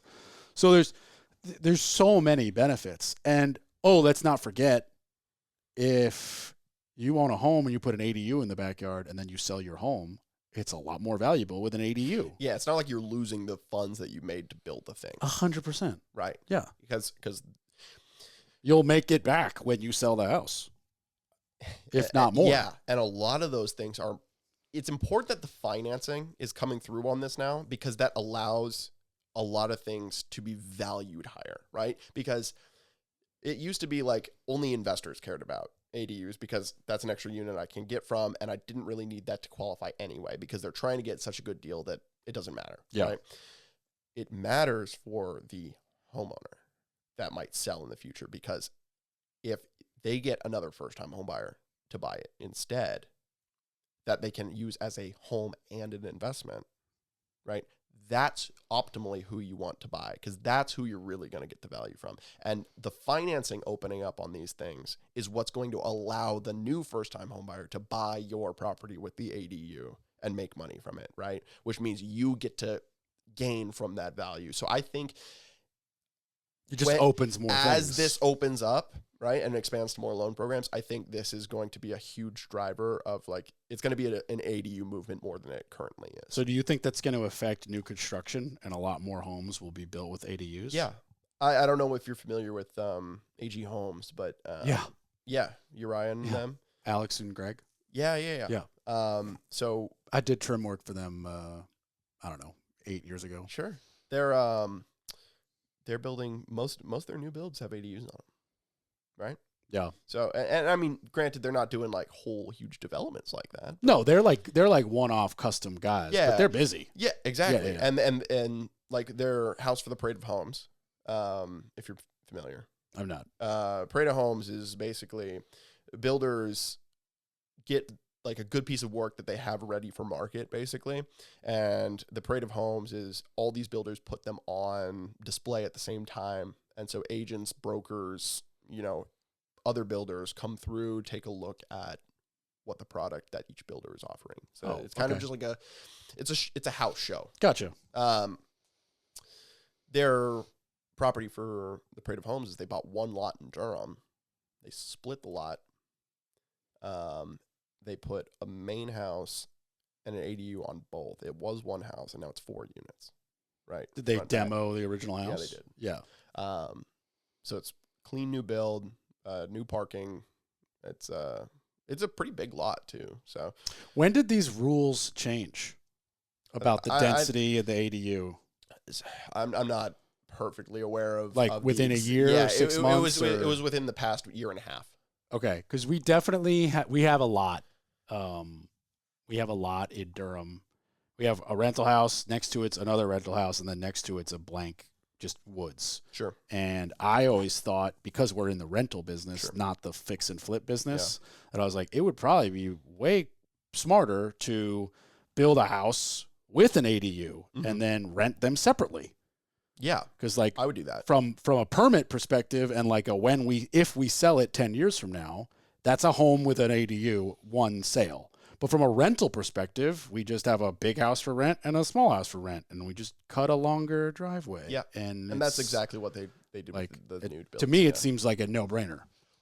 Yeah, I think a lot of what investing in Raleigh-Durham area is going to look like now is like, how do I get the absolute most out of this parcel that I'm buying? Well, that's been the rules been the mood for Well, I mean, you used to be able to get a cash flowing property and not care what the hell the rest of the property looked like how big the yard was, don't really care, right? It's just like, does the property work? And I feel like it used to look like kind of what like Fayetteville looks like now. Well, it also depends on who you're talking to. Like, there's a lot of investors who only care about the spreadsheet. Right. You know, I'm not that guy. My partners and I, we want to do something unique. Every house that we buy, we're like, we want to gut this and we want to turn it into something we have not seen. People with the contractor brain, of course, have been doing that. I'm also the son of a world-class architect and interior designer. Sure. So the three of us are partners. Yeah. So when we do something, we are not putting in, you know, cardboard cabinets and crappy floors and a standard floor plan. We're doing exactly the opposite. Sure. Like you've never, all 10 of our rentals look like really different than all of each other and different than anything else. And the outside, you're like, this is kind of a shitty house. And then you open the door and you're like, oh my God, these 10-foot ceilings are hiding in here. Like, what is happening? And it's just because it looks shitty on the outside because of the neighborhood. Right. But if you picked up the whole property and put it in like Beverly Hills, it's like the reverse $4 million cheerleader effect. Exactly. Yeah. It's 100%. Yeah. It's every 90s rom-com in reverse. Yeah. We put the glasses on instead of off. Yeah. Exactly right. Damn. But yeah, we're just, you know, I don't have any issues with those investors, but I feel like they have to do way more volume. I also feel like it's not interesting, if we're being honest. Like, you're looking at spreadsheets. You're basically an accountant. You don't care about the grain of the wood. I do. And like, it's interesting to me. Like, we used to be a hub for out-of-state investors. Now we're still getting people from California or more expensive markets because, like, they're not going to buy locally, so they're going to buy. What could you buy? Exactly. Yeah. So we're still seeing, like, California, New York investors, even with the high rates, they don't cash flow. Like, buying a house as is, like, right now, doesn't cash flow. Like, you have to get an off-market deal to, like, and it has to be the right off-market deal to, like, set it up. Or it has to be you got to put a complete POS and you have to make it new. Exactly. But that takes a year. But, like, if you're looking for a done home to buy it, you can buy it and rent it, and have positive not cash happening. flow. It's See, not happening. We've never even looked at that. Yeah. We had one person contact my realtor and ask if she knew somebody, and they put us in touch. And this guy showed me 3, I guess they were condos or townhomes. I actually kind of forget, but it was like he owned these 3 units. Sure. And they needed nothing, but they were old and outdated and ugly, and they had tenants even. Okay. And he was like, I just want to sell them. Yep. I don't want to deal with this anymore. And we were like, well, we could park X money, whatever it was, we could park X money and buy these 3 units, and we're going to get this a month. And like, okay, it's positive cash flow, blah, blah, blah. But we all just looked at each other like, this is boring. Like, this is not interesting. We're not in the, like, yes, I happen to manage the properties that we rented out, but I bled redoing those properties. I also know exactly how they're built. I know where the blocking is. I know what drywall anchors were used. If you call me because something broke, I'm going to know if it broke or if you broke it. I'm going to know very, very quickly and be like, would you like to pay for that? Or would you like me to send somebody you can pay for that? Because you broke that. You got drunk and stood on the washing machine. Like, let's just be honest. That dent is not natural. Like, and that has happened. Yep. Like, no joke. That exactly happened. There was a huge dent in the dishwasher front. It was like somebody kneed it drunk, like took a knee to the dishwasher. It had this huge dent. And I walked in there and I was like, that's a natural break. Yeah. I was like, that dishwasher's brand new. Sears delivered that 3 weeks ago. Are you out of your freaking mind? You think I'm going to pay for that? And luckily for them, Sears was like, you're inside the 30-day, no question asked. We'll fix everything. And I was like, cool. I need a new front panel. And they just fixed it for free. But at 31 days, that would have come out of their security deposit in 1 second. Yeah. But we've been very, very fortunate in the way that we've kind of set up our operation from, you know, my mom's a guru on just like, you know, Redfin or Realtor.com or all those sites where she finds the properties. She's the one who's really found everything. Our realtor still does the transaction for us because we need a realtor. But then my mom and dad and I we're designing this and they have, you know, the 75-year-old brain with 60 years of architecture experience. And I have I'm 32 and know what it's like to live alone and be single and be closer to the group of people we're renting a house to. So I'm the one who's like, you know, it would actually make more sense if we turned that closet or, you know, where's the centralized high internet shelf? And they're like, what? I'm like, you got to put a shelf in the middle of the house for the internet router with its own like plug. And they're like, why? I'm like, because the internet's kind of like very much needed now. Yeah. And you go into an old house and the only plug is in the back corner on the floor. And for those who don't know anything about Wi-Fi, you want it center and high. You don't want it in a corner on the floor. That's just the way it works. And so like we actually do that. Like we will pick, sometimes we do a closet. Other times I'll just do a shelf that's like in a 9-foot ceiling. There'll be a shelf at 8 feet high. That's above everyone's head. But there's just like a little shelf in the middle of a hallway. You're like, what is that? And then you'll notice there's a coax and an outlet. And the outlet has its own breaker even. Yep. And we'll just be like, that is dedicated. The internet goes there. We run the coax from that box out to where the power comes in. So that like Spectrum just has to like plug it in and it's done. And it's just like, you would not think of that if you weren't really close to living that life. And, you know, we've been doing one a year for 10 years. So at 32, I started doing this at 22. So at 22, I was like fresh out of college. I was renting a house. I knew exactly what it was like to be this situation. And so it's like those types of things. My 75-year-old dad he doesn't have that brain anymore. You know, he designs $1 million recording studios. He has no idea what it's like to care about the Wi-Fi. He just calls his IT guy and it gets fixed. You know, it's a different way of existing. But you put our brains together and we can really do some cool stuff. And like the last house, we did an experiment. All of us didn't know how it would work out. We put the washer and dryer in the kitchen underneath the cabinet. Okay. Underneath the countertop, rather. Sure. So it's just like, it's a huge L-shaped kitchen. Far left is fridge. Sink is in the corner. Then there's the stove. And then just like 5 feet of countertop. And underneath it is the washer and dryer, both front loaders. Have you got any feedback on how that's working? I've heard no complaints from the tenants. They should ask when they renew or... That's a great... I will, actually. Because when we finished the house, you know, we would tour it to people, realtor, the people who get it rented for us, blah, blah. And everyone was like, this is amazing. You know, shout out to Chris Hawks, who's the guy at Weston Woodall who... like heads the rental department. Sure. He would walk in and in 11 seconds, he'd be like, you guys always do such good work. Like I do like this, we should sell this, not rent this. And I'm like, trust me, my realtor Stacy wishes that we were selling it, but we're renting it at least for 10 years. And, it was like, it seemed like the move, especially because this house was so small. We were like, we just don't have laundry room. We just don't have space for it. Like we can't shrink any other room. So where do we put it? And it just worked out to be, you know, and we made the mistake the last house we did doing the absolute smallest stackable washer and dryer that would fit. And the tenants are so upset.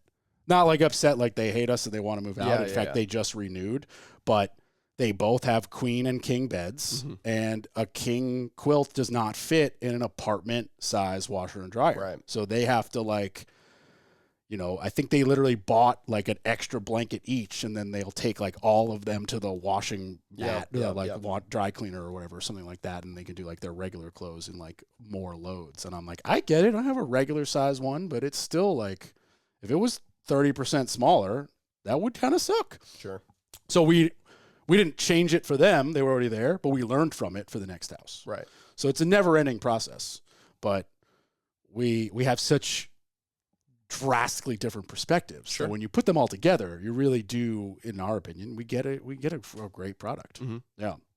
And then also like we overbuild a lot of things just because I know how much renters don't care. Yep. And I'm the one they're going to call when it breaks. So like, you know, towel rods. Yep. Either I've put blocking in before sheetrock, or I'm using 125-pound test drywall anchors that you could pull. You could hang a bulldozer from that towel hook. Yep, definitely broke a towel rack before. Yeah, but I would be not off in my assumption to think that it probably wasn't your fault. It was probably a cheap drywall anchor. Okay. A combination. Okay. Maybe I was wrong. Probably a combination. But he's like, I was drunk and I was swinging from it like George of the Jungle. It was totally my fault. No. But it was probably a combination of those things. Like it was not that well in the wall. Yeah. Right. It's cheap. It's like probably like low cost Home Depot. But what I'm trying to say is that's what we put in. The difference right. The difference is I take the drywall anchors that come. Because you don't want to keep having to fix it. Yeah, but I take the drywall anchors that come with it and I throw them out and I use my own. Yeah. That's the difference. Yeah. Or I've put blocking in the wall. Yeah. Which is like, I would have had to throw that scrap of 2x4 in the dumpster anyway. So why not nail it between two studs where I know we're going to put a hook? Mm-hmm. Or put blocking for the TVs. Because we also... Honestly, I wish there was more blocking in walls. Yeah. Well, it's not good for insulation. So it's like... Tell me how that works. So the insulation between your studs has a better R value than the wood stud itself. Right. Okay. So if you start putting in a lot of blocking and then therefore can't put insulation where that blocking is, you're going to have a less R value of your home. Now, in the examples I was giving, I'm talking about an interior wall where there is no insulation and it doesn't matter. Sure. So I'm just putting something between two studs because I know a hook's going to go there. On an exterior wall, this matters a little bit more. Sure. You can negate that with getting a little crafty. Like you could use 3/4 inch plywood. Okay. And instead of putting it like inside the edge of the stud, you like chisel out 3/4 of an inch of the stud and you screw it to the studs. Sure. That's a way you could do that. And that is a really good move for TV blocking in a wall with insulation because you could just put like a 3-foot by 2-foot piece of plywood and know that wherever you put the TV, you're going to catch some lumber. Yeah, and I think the only places where you'd really want that is where you put your TV, where you put towels and just hanging features of like things you're going to be grabbing a lot, right? Yeah, because like pictures and stuff, they don't weigh anything. They'll be fine. You don't need a stud even. Just put a nail in the drywall, like you're fine. Yeah. But, if you're going to hang like the picture in here that you're looking at that the studio can't see, that weighs a lot. But, it looks like it weighs a lot. Yeah, but like I built a French cleat system behind that, and the huge piece of wood behind it is in 4 studs with screws. Got it. So like you can hang That's from that. That's not going anywhere. It's not going anywhere. The house will break. But, all of these pictures, they're just like thumbtacks and stuff. Right. And then like silly putty. Yeah, and then like some things I care about more than others. So like even though that camera right there that's off at the moment doesn't weigh anything, that's in 4 drywall anchors. Not a stud, but like didn't just throw the crappy ones that came with it. No, I was like, care about the stability. I care about the camera and like if screws vibrate eventually and stuff happens, and so like it definitely and like another good one to think about blocking is curtain rods. That makes sense because like if you get cats or something, kittens will like jump on them But even the unknown amount of force you put just sliding the curtain, it's not like you're gonna yank it off, but 10 years damage of over sliding time. The curtains, it's gonna Same wiggle. Thing for your towel holder. And there's just simply, it will never break if you have a screw in a solid piece of wood. Yeah. The drywall anchor will come out eventually, and you can put a new one in. Like these were here before I bought the house. It started to wiggle 2 years in. Yep. I carefully popped the drywall anchor in. It's in the wall. Yep. And then put in my like screw in 125-pound test, and that thing's great. I think you just hit on a really important thing for like renters transitioning to home buyers. Because renters generally, and I was in college, we used to do this, just get a shitty thing that works. Yeah, totally. Get a shitty thing that works, and you're only in it for a year. It'll be fine, Yep. right? You need to completely rewrite your mentality around The that. minute you're out of college, that goes away. Well, as soon as you buy a house, because like it's a thing that you own, it's yours, and it will be yours for as long as you choose it to be, right? So you want to... You need to listen to this podcast and learn about homes. It's worth it. Yeah, exactly. It's worth it to spend a little bit more money on something that's not going to fall apart. Because in 7 years, when you still own the home, it's going to fall apart on you, and you're going to have to make that same repair. You'll make more. You'll spend less over time if you just make the slightly more expensive 100%. change up front. Yeah, the biggest and best example I can give of that is countertops. Because yeah. as people who build homes to rent out, Sure. you would think, throw some frickin' Formica in there and walk away. Yeah. But one pot that's hot off the stove. Yep. They don't put a triplet down, and they burn a circle in my Formica. Now I got to replace the Formica. And here's what you don't know, because you don't build every day. 2 Formicas is cheaper than 1 granite. Mm-hmm. So if I had put the granite in once the first time, which we do every single house. Yeah, but let's also take into account the labor, right? I'm just saying, when you add the labor to install the Formica the first time, and the Formica, and then the labor and the second one, and the Formica for the second time, those 2 are more money than the labor and the granite for 1 granite. And granite will last for eternity. And the thought also there is what's actually going to get you the resale value. Because because if you do choose the granite, which is a little bit more expensive, right? Well, or a lot more expensive, right? You get the resale. That translates. You're not losing that money. Well, is the Formica? It's not going to gain you anything. No, you're terrible. Just fixing the problem. Yeah, maybe. Right. And also, it's ugly. Like the Formica has that like built-in backsplash. Yeah, it's terrible. Where you do like a nice piece of granite and either a matching granite backsplash, or you subway tile it all the way to whatever. Right. Like whatever you're doing is gonna be better. And at the end of the day, like when your tenant forgets to put a triplet down on your granite, it's not gonna leave a mark. Sure. So who cares? It's perfect. Yep. And you seal it lasts forever. And if you ever do need to resell it, you will get. Like, countertops are the one thing that'll, like, return you positive on. Kitchens in general. Kitchens in general. Kitchens and bathrooms. It's like, for the most part, stereotypically, but also accurately, for the most part, it's curb appeal. Like, right when that customer meets the realtor out front in their cars, like, oh, look at this is so cute. Look at the shrubs. Like, landscaping. Huge. The thing I care about the least, landscaping, is the thing that arguably sells houses the most. Yeah. And then kitchen, and then bathroom, because you obviously are looking at kitchen like, this is where I'm going to entertain, or at least be making meals, or deal with the family. Like, living rooms are dead. Kitchens have become the living room. Like, you just watch TV from the living room, like, or the kitchen rather. Yeah. And then obviously bathrooms. Like, we don't want to talk about how much time we spend in bathrooms, especially scrolling on our phones, pretending we're taking a number 2. Like, we spend so much time in the bathroom, and it's super important. And when I redid my bathrooms in COVID, I don't know how I lived with the old bathroom. Sure. Like, after I raised that shower head, because I'm 6'5", I was like, I lived with this for years. I lived with this for years. What was I doing? Why did I not gut this day one? Like, you're getting neck problems of what you were doing. Literally. I was like going like this, like bending down to do my hair. I was like, what is going on? I don't even have long hair. But dude, I feel like, I'm 6'4". I have the same issues, you know? Dude, it's tough, you know? And originally I had one of those like S adapter things, and then it started to leak everywhere. And I was like, I need a Sawzall and a sledgehammer. Yep. Let's start over. Right. Like, this is awful. I got a spare bathroom I can use. It was COVID.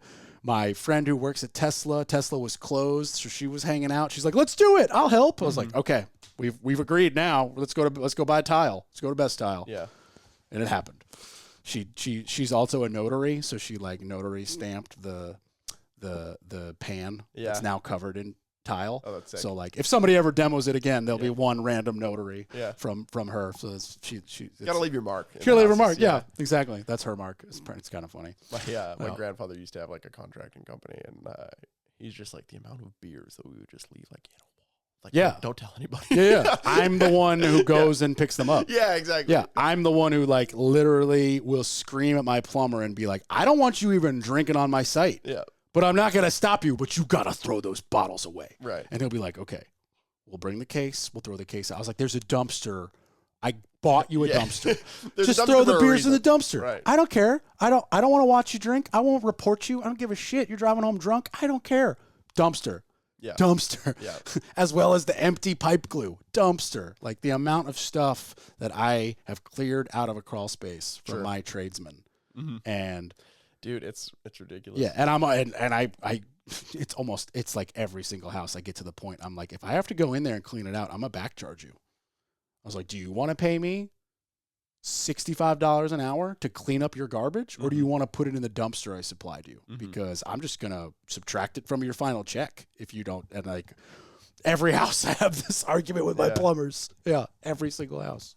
Yeah, but it's just the nature of the beast, you know. I'm also just very clean and OCD. I'm always sweeping up my site That's good. Beyond, it's very good, but it's just it leads to me getting. You kind of need that in a GC. You do, but it leads to me just getting a little bit more angry, just because I expect more. Mm-hmm. I expect the perfection I give from all my subs. That's just like living with roommates, dude. That's why I don't have them. Yeah. That's why I have a podcast studio instead of a roommate, and a gym instead of a roommate. That's what I deemed it more important. Yeah. But I couldn't do it. I did roommates, obviously college, and then I did roommates for 2 separate house situations in California. Mm-hmm. And when I left there, I was like, it's over. Never again. Yeah. Like, I just can't do it. I'm a big proponent of having roommates, and I'm not a huge fan of it either. Right. I mean, I think. Is it beyond financial? Yeah. Okay. Because that's obvious. So what are the reasons beyond the financial? I think at least if you haven't, like if you didn't go to college, like I think it's important to build like those skills, especially like before you get into a situation where you have to live with someone forever. Oh, so you know what I mean? Like it's good to have a roommate just to like know what it's like to live with somebody. People. Yeah. Even if it's not like your girlfriend where you share the same room 100%, or something. Right. 100%. I think my brother didn't go to college, okay? But his first place that is not our mom's place is with me. I brought him down and it's not forever, trust me. But, I wanted to kind of ease him into, living with other people because I don't think he makes enough to like go live on his own right now. You know what I mean? Right. What does he do? He's a plumber's assistant. So he's working on getting there, right? But it's still at the point where it's, it's not. I got some good plumbers if he wants to work for somebody. Well, he's working for Pools Plumbing in Clayton. Pools Plumbing. Why does that sound They do a lot familiar? of commercial jobs. They do a lot of gas stations and stuff. Oh, well, he's probably killing it. They're doing all right, but he Clayton's kind of far. He needs to get to the next level. Clayton's far from you, yes. Yes, well, we're down South Raleigh, so it's like okay, that's not far at all. Yeah. Touche. Yeah. My plumbers are in Chapel Hill. They work for the university. Yeah, they work full time for UNC, and they moonlight for me. Actually, that's cool. Yeah. Are they like solo guys? So it's like one dude. It's like 2 dudes. They both work full time as UNC plumbers, but then one of them bought the insurance. One of them has the license. So together they're my plumbers. Yeah. So it's just, but it's amazing. When he gets to that level, maybe I'll hit you up. Absolutely. Because he's still learning the ropes. He's only been in it for, I guess, a little over a year. Yeah, but also, like, he's an assistant. He's learning. He's probably not making full freight, but he will. He will. And, that's another thing that people listening and people in general might not know is, like, tradesmen make good money when you're done being trained and you're actually working full time. Like, plumbers make a lot. My plumber is rocking. Tradesmen make and he works full time for a university with dope benefits, and then also is moonlighting as a plumber. Dude, you get your license, like the world opens up. Yeah, he swaps like 6 water heaters a week. Yeah, he'll do 1 a day and take Sundays water off. Heaters.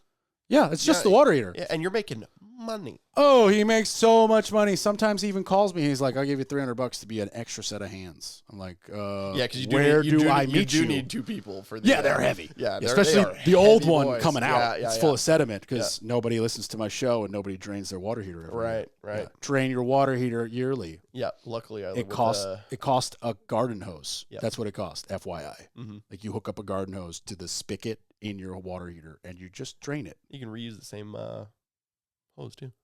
Yeah, it's not like it's a one-time. Yeah. You just buy one hose. Yeah, or use a hose you already own. Yeah. Yeah.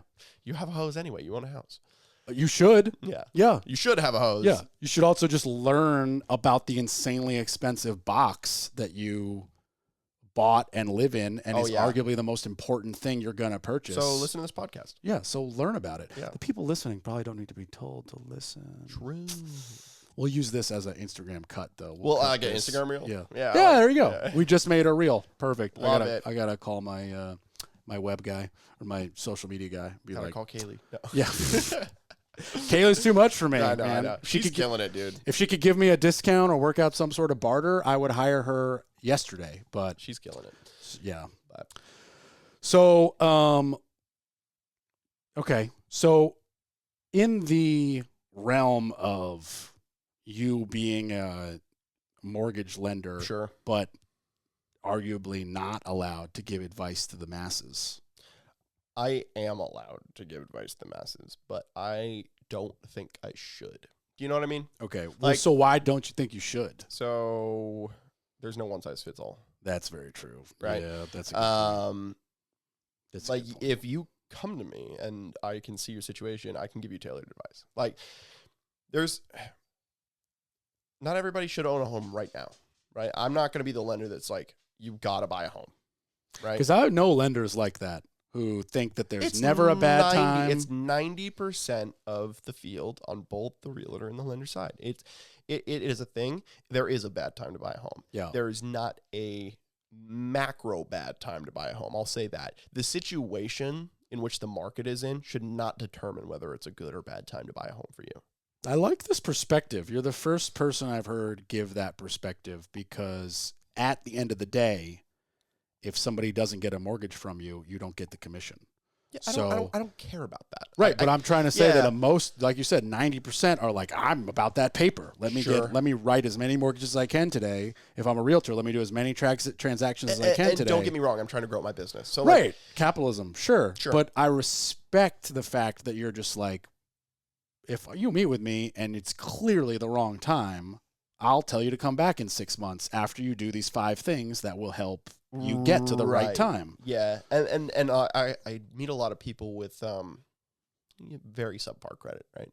And like I could help them sometimes, but it's like, all right, but it'd be smarter you're gonna to have them work on credit. You're going to go through a lot here, right? I don't even know if we have a refinance opportunity. Like we don't have a way out of this until you get the scores up. Do you want to just get the scores up? Right, because you could send them to somebody who will work with them on that. Yeah, exactly. Like I have credit people that I refer them to. Not that I make them plan with themselves first. I don't want to expense them anything for helping. Like I will do my part to like, this is a plan. Like I know credit pretty damn well, right? It's just from the result of studying it a lot, which I was interested in it before I even joined mortgage lending, right? And got my shit right. But did you have a credit problem? No problem. No. But okay. I built it very fast. Yeah. Like I'd had a very good credit score, like 18, 19, 20. Yeah, I built it before I knew what it was. I didn't know I was doing it. And it turned out one day I checked it. It was like 812. Yeah. I was like, what? Like having a perfect credit score by the time you come out of college is like not what most people can say. But like that, it takes like things you do take effort. Like if you want something, just put effort into it. You'll get it, right? It's not... I look at everything like this. If someone else has already done it, it can be done. I can do it. Yeah. Like no one else has a superpower. Do you know what I mean? It's like if other people have bought homes with shit credit, you can do it. They don't have superpowers. You have the same resources. Right. But you're the guy who looks at that and goes, it can be done. It can be done. But there might be a better way to do it if we do... Can we do it better? A year worth of work. For you. Because it might have been the right case for them. Right. They could have just been on the brink of getting evicted and they need somewhere to go. And like, sure, that's risk for the bank to take on, but they're already paying for that risk and rate and whatnot, right? The bank knows. Yeah, the circumstances truly do dictate the fact the that rate one and the size terms does not fit all. The rate and the terms are going to be worst case for your situation, right? That's how banking's set up, right? So they know what they're getting into. I don't have a problem. Like if I think getting you into a more permanent situation is going to be good for you, then fine. I don't think if you're not at that risk and are keeping up with your low rental payments, like don't rush anything.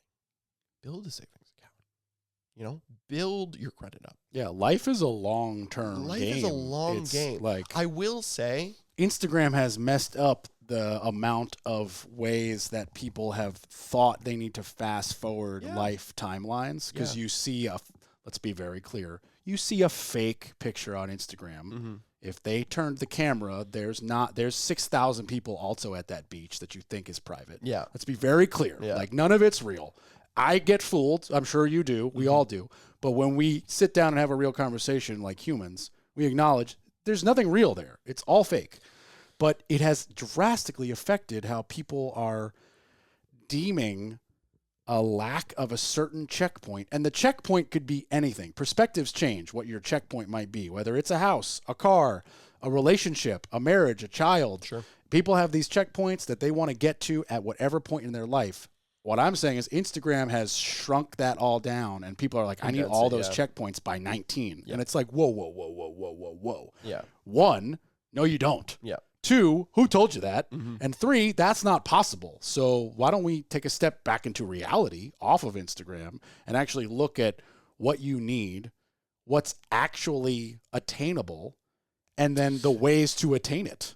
And is it the right time to do it? Because you could be 19 and afford a house, and like, is it the right move? And a lot of times, what if you don't know you want to live there? Exactly. It's like, are you going to move in a year? Okay, probably don't buy there. Yeah. Right? Unless you want to rent it out or something, and it's a good rental market. And there's a bunch of factors. That's why I can't. Tons of circumstances. I can't give you blanket advice. Yeah, like when I bought this house, everyone in my family was like, "You're not going to be there in 3 years." And that's okay. And they were all wrong. Yeah, true, right? But even if you're not going to be there in 3 years, you're a guy that rents houses. Let me clarify. They thought it was an amazing idea to buy the house. Yeah. They were like, this is your starter house. You're going to sell it in 3 years. That's what I meant. Not like you're not going to be in Durham. Just to clarify. Okay, gotcha. Just to clarify. 8 years later, here I am, loving it. But you know what I'm saying, right? So like, same person, different scenario. Like, all right, they don't plan on living it for 3 years. Are you the type of person that wants to put a rental portfolio together? Right. That might still be okay. That's daunting for a lot of people. It is. They don't want to be a landlord or property manager at all. That is, and that's a conversation we have up front, because I need to know your goals for the next one before I know what we should do up front. Yeah. Right. And having clear long-term goals, like don't be fooled into thinking that long-term goals can't change. No. But when you're having a conversation with somebody like you about something as important as a home, a purchase, and in this case, a mortgage, whether the plans can change or not is irrelevant, but you should have a long-term plan. You should have a plan. At least like a 5-year plan. Like, I can help you a lot if we have a starting point, right? If you don't know what the hell's going to happen, I don't know what the hell to Does that happen? Do you get people who are really coming to you too early and you're just like, I don't know what you want me to do. You don't have enough information for me to... It doesn't happen that often because that's good. Because usually I'd say this, if you don't know what to do, you aren't looking to buy a home. Right. You know what I mean? So it's like by nature of the beast, you get a lot of people that think they're like more than ready. They're like are more than ready. Honestly, I feel like a lot more people could get a home than actually people that think that they can. Well, there's also, I think, for the people who aren't listening to this podcast. So all you lovely listeners, we appreciate you. But definitely there are people who aren't listening to this podcast who still think that the only way to buy a home is 20% down. And it's just not the case anymore. Dude, my girlfriend the other day was just like, I want to think about buying a house. I need to get 20%. I'm like, whoa. Well, who told? Yeah, that 40 years ago, you needed 20% down. That's not obviously the case anymore. I don't talk to her enough about my job. You guys just don't talk. You just binge watch TV. And you're like, all right, bedtime. No more speaking. Yeah, that's definitely the case. But no, she's But that's an old school mentality that like... It is an old school mentality, but also it's like there are benefits from putting 20% down. Let's be very clear. That part I know. I don't think anybody doesn't know that. But I'm just saying there was a moment when the only way to buy a house was 20% down. Oh, for sure. And that's not the case anymore. It's not the case. And let's be very clear. Very few people have 20% of a $900,000 home chilling in a bank account. It doesn't really happen here often. No. In fact, you can buy homes. I think you need to do it through the VA, but you can buy homes with nothing down now. You can also do it through USDA, but then you're buying like way out of town. Right. Right. And at a not a great percentage. It's fine. It's like I'd say the bank's gonna win one way or another. No, I'd say the rates are fine on USDA. The terms and like the qualifications for the program are what's harder. Interesting. Like it's like a lot of people come to me about USDA because they, like you probably know, they read something somewhere or they watch a certain video and they're like, oh, yep, that's the ticket. And I'm just like, slow the roll. Yeah. That's not you. Yeah. The 20-second Instagram got you in the door, but now here's the reality. So on USDA, your debt to income needs to be a lot lower, right? Credit requirements are usually a little bit higher. Right. So it's like these are like things that would entice people turns out they don't qualify. Need 100%. It's like the people that don't need the 100% financing are usually the people that can qualify for the USDA program. Man, isn't that interesting? Yeah. So they made this program to like help a class of people, and it doesn't help that class of people. Yeah. I mean, so USDA or VA anyway, that one's a lot more open, and that's why I like the VA loan a lot. I do a lot of VA loans. Oh, okay. Yeah. Nice. So 100. It's honestly the best loan program out there. I'm not a veteran. Yeah. Much easier to qualify for than conventional loans. It's like your credit can be a bit lower. Do you have to be the veteran, or could like a family member be spouse? So it's only veteran or spouse. Okay, so like my grandfather served doesn't count. Does not count. Man, too bad. No, unless he was going to live in the home with you, and he's gone. Also be on the mortgage. Yeah, so that's not going to happen. Yeah, no, it is not. It is not the qualifications like USAA insurance or something like that. Right, that's the one where like I think even I could get. Because my grandfather was a Marine, so I could be like, well, I'm the son of a... And really it's just a marketing thing. So they'll try to let anybody in. Is that true? They'll do their best. Yeah. You know, like my great-grandfather like fought in World War I or something like that. So like they'd try to, so it's like everyone's somewhere. Both my grandparents were World War II, that's so what I mean. Could just be like, I got it on both sides. Give me insurance. It was my great-great-grandfather, so... Great-father. So it was World War I. I know that, but it was great. It's however many greats that was. Do you have any of his stuff? No. That would be cool. I have his bird book. His bird book. In his old age, hardcore we would watch birds. Like me as like a little 2-year-old. Talk about the opposite of war. Bird watching. Like war on one hand, bird watching. Like, I think the only thing more relaxing would be maybe, like, playing chess. I don't even know. We did a little bit of that, too. That was a total guess. I had no idea. Yeah. I got a chessboard. Let's go. I'll kick your ass. I'll take that challenge. Okay. You probably would kick my ass. I know the rules, but that's... I have not played chess in a while. I liked that show, The Queen's... Oh, I didn't watch it. It was pretty good. I don't watch a whole lot of TV, honestly. I'm a junkie. That's all right, man. That's my junk. Like, I think there's an importance in having a thing that just like takes you out of things, right? Yeah. For me, like I play some disc golf with some friends. I play some pickleball. I hang out with people and do nothing, right? That's kind of mine. See, when I hang out with people and do nothing, the TV is on like the background music. So for me, it's like, when my girl Taylor comes over, we're just like besties. She's my girlfriend's best friend. Yeah. We'll just like hang out and throw on Bob's Burgers. But like we've seen it all a lot. Yeah. So it's really like we're just kind of shooting the shit, and when the sentence ends and we didn't think of a remark, we'll turn and watch TV and then turn back 4 seconds later and start talking. Oh, should we order some food or whatever? So it's like it's the same as just like throwing on whatever your Pandora music station is. It's just I use TV like that. There's just something in the background. There's something in the background. And it's the difference of I've seen it, throw it on as background, or like don't talk. I'm watching this for the first time. We're watching the new season of whatever. Like the day after Christmas, I'm watching the new season of Letterkenny in its entirety. My family used to be like that. Like it used to be like we would just throw on The Office or Friends or something, right? All great shows. Yeah, like that just used to be on and there just to have something in the house going on. Yeah, if you go to my parents' house, it's CNN. Just all day, every day on blast, so loud. Sure. And no wonder they're stressed out humans because they're just seeing stuff all day. For everybody listening, if you are binge watching news or have too much of the news feed on your social media, you should cleanse that shit. Yeah. It has been probably the most reclamation of my mind space that I've ever had when I was like coming out of high school and I just like cleansed everything. It just like so much opened up. Also, COVID has proved that all news stations are bad. It doesn't matter. Every single not only that, one. It doesn't even matter that it's bad. It just doesn't matter. Do you know what I mean? Well, maybe we're saying the same thing. Yeah. But I just mean like they're all lying.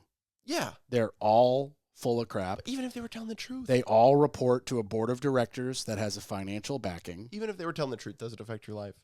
Absolutely not. Exactly. No. Yeah, I've tried to explain that to my parents, and they will absolutely disagree wholeheartedly. I think it's a generational thing. I think it is. And they will be like, you need to know what's going on. And I'll be like, what's going on when you watch CNN does not affect the price of 2x4s.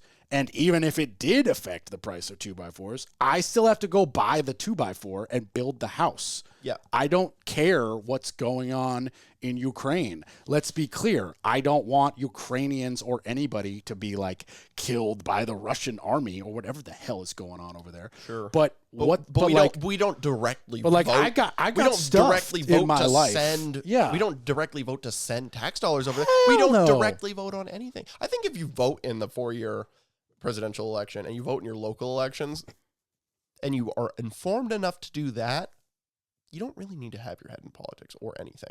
See, I'm not informed enough to vote in local, so I don't. I don't know anybody on the thing. And people are listening, and they're going to be like, you're an idiot, you should vote. And guess what? Your opinion matters to you, and you should hold on to it. Sure. And if you want to have a rational conversation with me, I'd actually love to have a rational conversation. Sure. But if you want to comment, you're an idiot, you should vote, you're an idiot as well, because you're just going to comment that.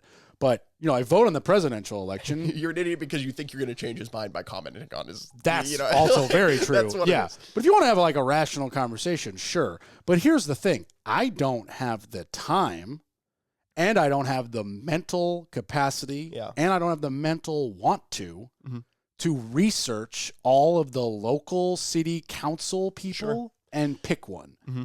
And also, like, I've never seen the Durham City Council manage to do something amazing where I'm like, now I'm going to get involved, and you guys have proved where I if it doesn't affect your life that much, you don't really need to. But like if you were, I don't know, I'd say if you were like a developer, it might matter more than if you were, I don't know, you worked a W-2 for a tech company.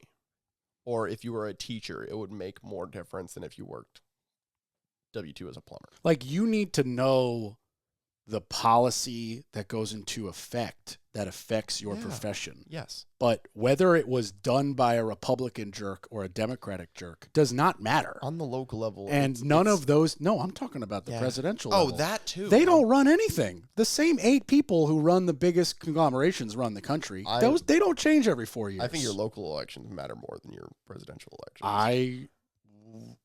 I was about to say I would argue with you, but I gotta just stand by my original point that I don't know enough. And that's also my point. I think it can matter more, but like most people don't know about it. No, and like honestly, do they need to? Yeah, it's like there's not. It'll affect you more what they're doing on the local level than what they're doing on the presidential level. Yeah. I did vote in a local election a couple years ago in Durham, and there was a dude promoting himself in the parking lot. And he was like, vote for me. And I was like, okay. And I walked in, and it was like judges to vote for, among other stuff. And it was like him and another person. And I was like, I guess I'm going to vote for him because he was standing there. But like, I don't know who these people are. And then I had somebody on my podcast who like pays attention to local elections. And he was like, oh yeah, you voted? Did you vote for so-and-so? And I was like, I think so. I maybe remember that name. And he was like, oh man, you shouldn't have done that. He did blah, blah, blah, and blah, blah, blah. And I was like, didn't hear about any of that. Don't know anything. Like, I picked the coolest names. Like, I have no idea the local city council. I think you got to be very plugged in. You got to be very plugged in and have it matter for you, right? Because, like, if you're going to, like, if you're a teacher, obviously you care about voting for the school board stuff, like the school budgets. And, like, if it affects your life, you're going to vote for it. Yeah. If you're a taxpayer and they're directly voting on tax dollar things like the school district, like that matters because it will directly affect you. Your property taxes might go up and whatnot, right?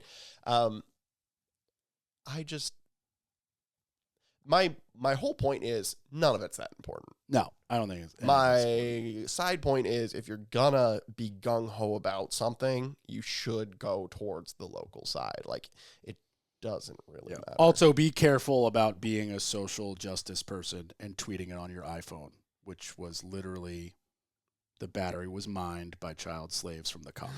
So, like, if you're going to be a social justice warrior for something, realize you're typing on an iPhone where the battery was mined in the Congo by child slaves. And none of us give a shit. We all benefit from things that are outside We of our control. want the iPhone. We don't care at all. Well, the thing is, like, we put so much energy into caring about things that we have no control over it, and that's just not how you live a fulfilling, productive life. Also, there's a lot of like just cherry picking on causes that make you seem like a social justice Facebook warrior, and you like put the like thing around your picture to support the cause or whatever. There's so many trends, you know. Yeah, trust me, I did it. Somebody got bombed, and I changed my thing to like the background once upon a time. You know, I was an idiot when I was 21.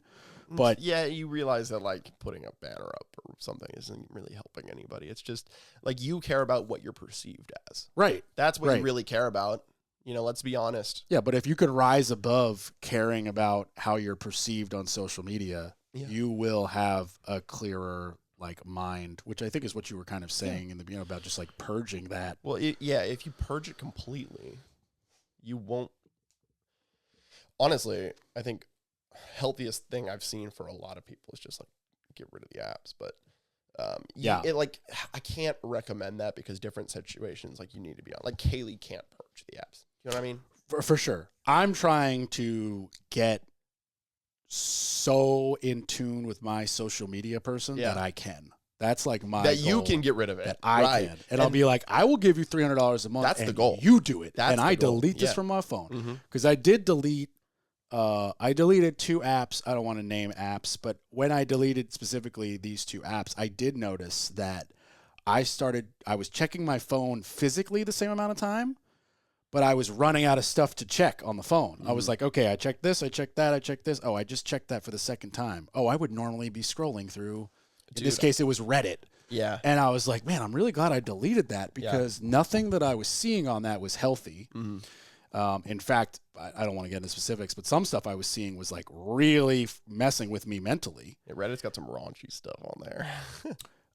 And all kinds of raunchy. Yeah. And it was just like by just deleting it, I don't go to reddit.com. I just like stopped doing that. Yeah. And it took me a couple of days to be like, you're now just like switching from checking your email to checking your Facebook to checking ESPN to checking Amazon because you would normally be on Reddit. Sure. And it took me, I was like, okay. And I threw the phone on the couch. I was like, just stop for a second. Like, you don't need to check this. So one thing, because I can't really get rid of social, but I did find something that's helpful. Like there's a free app called 1 Sec. And it's basically, it helps you with your shortcuts. What it does is you set up a shortcut through your phone. So you have to have, I don't know if you can do this on Android, but if you have, I got an iPhone. If you got an iPhone, right, you can set up a shortcut. I'm a real person. You're a real person. You have an iPhone. Yeah. Of course. The beef. Yeah. If you have an Android, just shoot yourself. It's like Vermont versus Canadian maple syrup. It's the same at the end of the day. We both call people. We both have access to social media. I gotta shout out my friend Jay though, who he died on the Android sword 17,000 times. Yeah. And then like a year ago, he switched to App, iPhone. yeah. And I was like, oh, really? Because nobody gave more shit to me than from Jay about my iPhone versus Android. He was like, no, I got the new Samsung Galaxy 2700 or whatever. And I was like, okay, it's still not as good as this. Look, it takes fake pictures of the moon. Yeah. Remember when that got exposed? Yeah. I think that was Rogan who was like, this is AI. There's no way. Like, I was like, of course it's AI. You really think the zoom on your phone was shooting to the moon? Yeah. We can't even get that picture regularly. Yeah. Like, the telescope doesn't even get us that. What are you talking about? It was so funny. Yeah, but then he switched over, and I remember getting the first text that was in blue, and I was like, oh, how the turntables have turned. Yeah. Anyway, 1 Sec. For iPhone, you set it up through your shortcuts, and you basically say, whenever I open Instagram, let's say, it automatically opens 1 Sec first.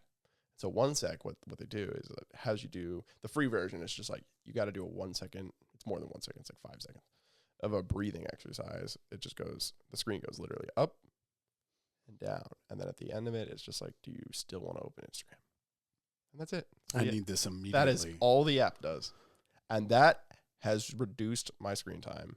So you hook that to your Facebook and Instagram, or you could hook it to any app. Any app, literally any app. You just set the shortcut up for if you have a problem with mobile games, which is very few people, but you know, like anything. If you have a trouble checking Nike Plus, yeah, it's irrelevant what it is. It doesn't matter, right? You can set this up, and it just reduces the mindlessness of it. I'm in love with this idea. So I'll shoot you the app, because I very much, you know, from a mindfulness, fitness, healthcare, nutrition perspective, which I'm like super into the last couple of years, like breathing exercises, mind meditation. These are huge things people don't do that really, really can help you. And that's just like, it's right even, there. It's not even useful for me because it makes me do the breathing exercise. I never do the breathing exercise, but it's one more hurdle that you got to get. Like, you literally have to wait the 5 seconds for it to go away. Oh, so you don't even necessarily do the breath. You're just like, it's literally just like 3 seconds in, I don't need this. Or you get to the end, or you open, literally, I decide in the first second, because when you open it, you're just like, oh, this is not Instagram. This is the thing that's preventing me from getting to Instagram. I don't actually need to be on Instagram. Why am I on Instagram? Yeah. Shut the app. Done. And that's 90% of the use case for me. But when I do need to use it, it's just a small barrier to get in there. It's not that bad. Yeah. No, I like that. That might be the thing that stops me from like mindless scrolling, and then like, oh, okay, wait the 5 seconds. You need to post about the podcast, and then close that shit. Or like, you can have that going in. So like when you go to Instagram, you're just like, why am I going to Instagram? You know, and I love that. That's very cool. Yeah. That's so I'll shoot you over that. And that's free. Yeah, it's completely free. They have a paid version too that has like different stuff.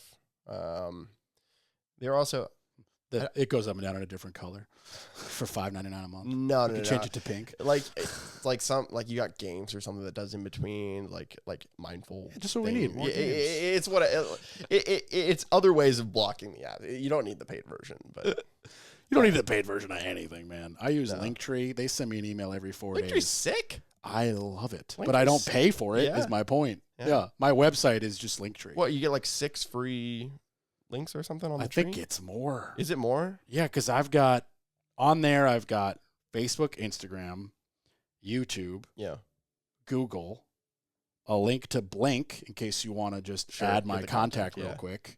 And then I have 3 links to videos on YouTube. They're like 2 customer testimonials, and one of them is like my video business card. Sure. So there's like 7 or 8. Yeah.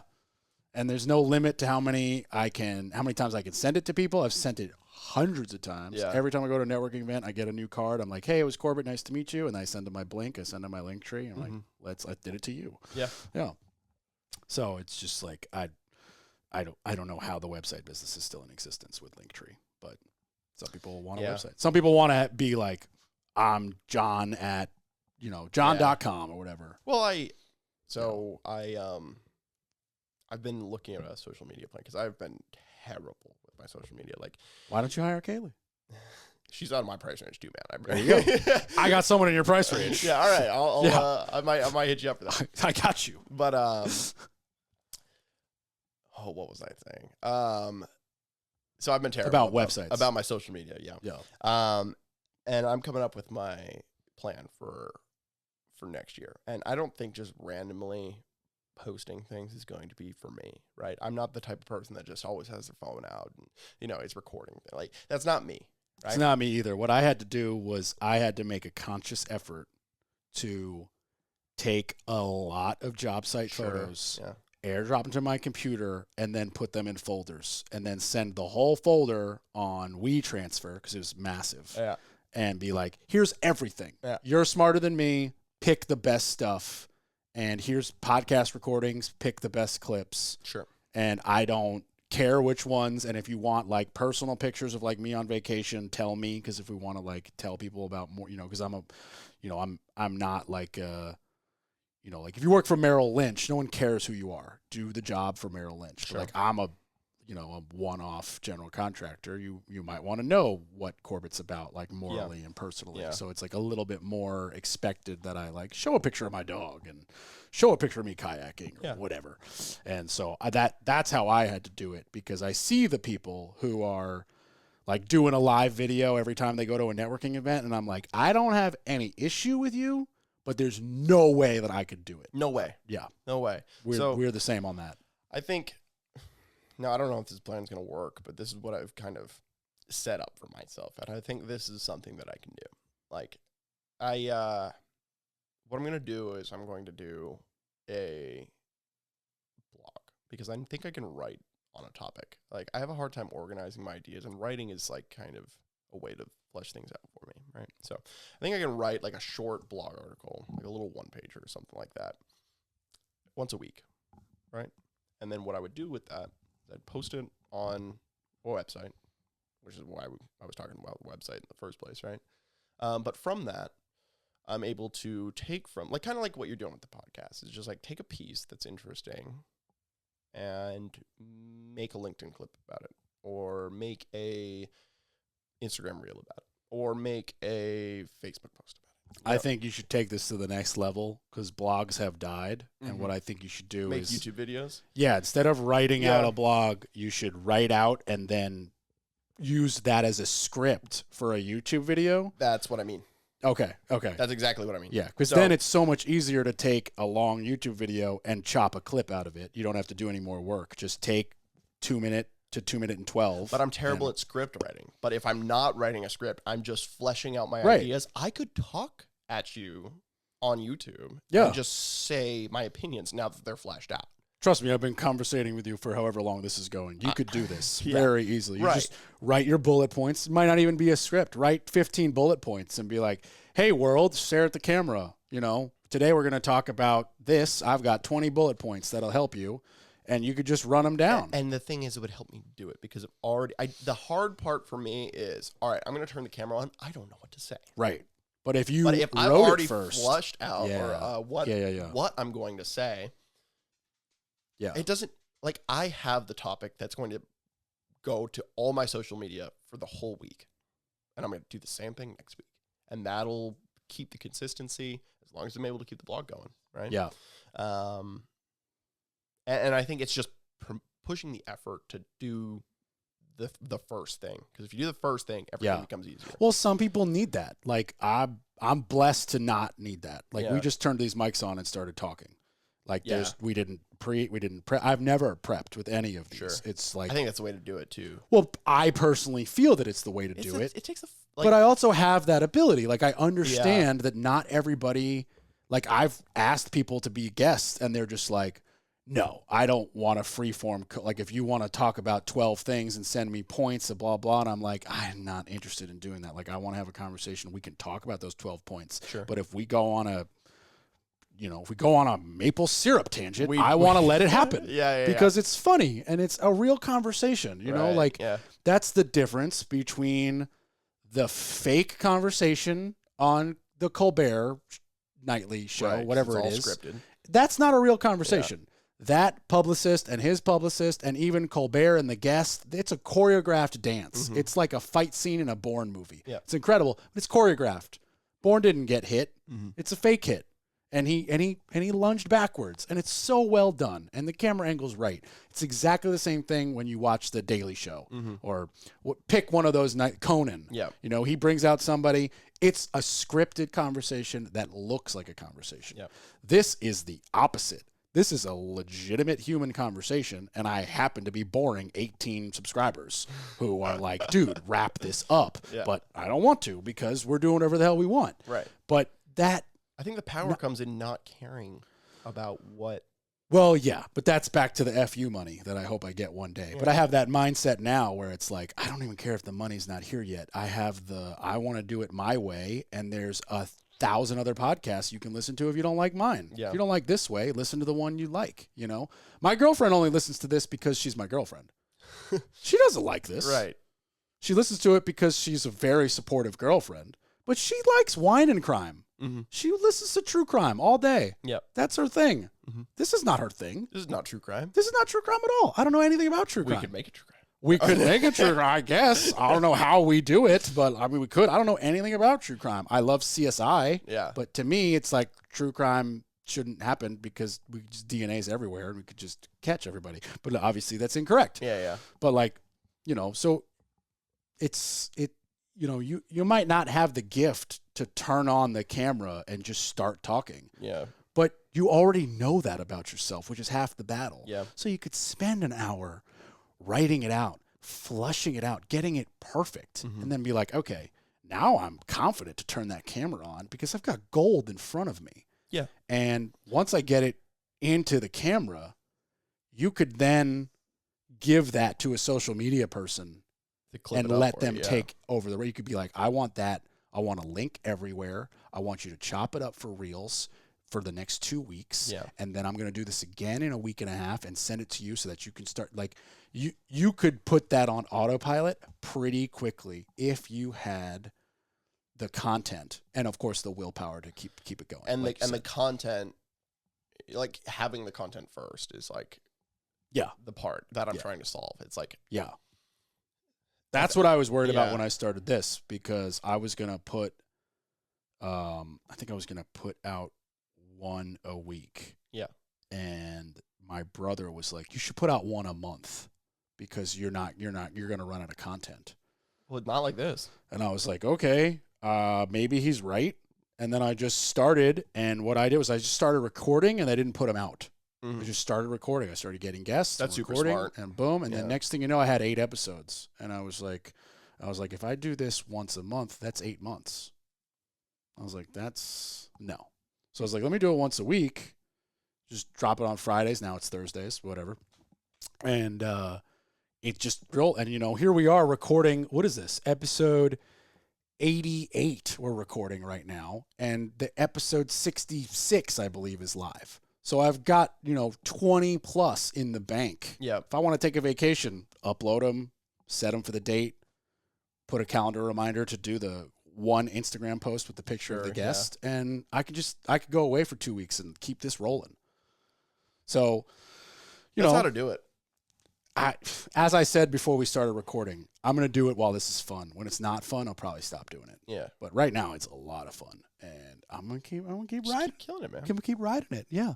2 hours and 35 minutes later, we should probably wrap this thing up. You probably have stuff to do. So if because you're not going to give generalized advice, people have to come to you. Sure. How do they do that? So, like I said, my social media is terrible. So, best way to get in contact with me is just shoot me a text. Your number? Phone number is 802-745-7039. I've got that fun 802 number because of my time in Vermont. I'm 845, so it's okay. There you go. Yeah. So still got that old number. It throws people off sometimes. So that's 802-745-7039. You can also find me on Instagram at Nate the Closer, which is a sick It's so slick handle, right? Too bad you're not a baseball pitcher. Exactly. That would have been the best. Exactly. Like, oh my God, Mariano Rivera missed his chance for Mariano the Closer. Yeah. Mo the Close. Mo the Close. God. He would have earned that name too. Yeah. The Sandman. Ugh. Okay. Where do they find you? Where do they find me? Yeah. Oh, I'm literally about to say it. Okay. You cut me off. Bro. All right, here we go. All right, you ready? Here's the spiel.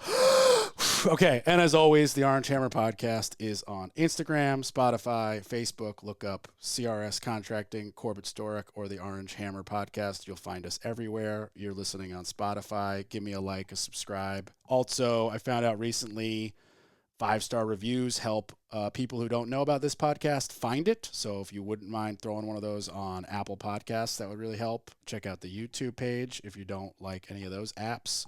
And you can email me, corb@wsdg.com. That's CORB. Or call my cell, 845-489-6057 if you need work in the triangle, want to come on the podcast, or want me to talk about something specific on the podcast. You can reach me at all of those areas. And there you go. Yeah. Got it. Fantastic. This was a lot of fun, Nate. I really appreciate you coming on. And dude, it was a blast. I don't get to have do another long-form. one. Yeah, I don't get to have long-form conversations like this. So You text me with a date you want to do it again. dude, we got to play pickleball. We need to do sooner. Yeah. Yeah. Okay. Let's get the calendar out and plan some pickleball. All right, sounds good. All right. Bye, everybody. Appreciate you listening.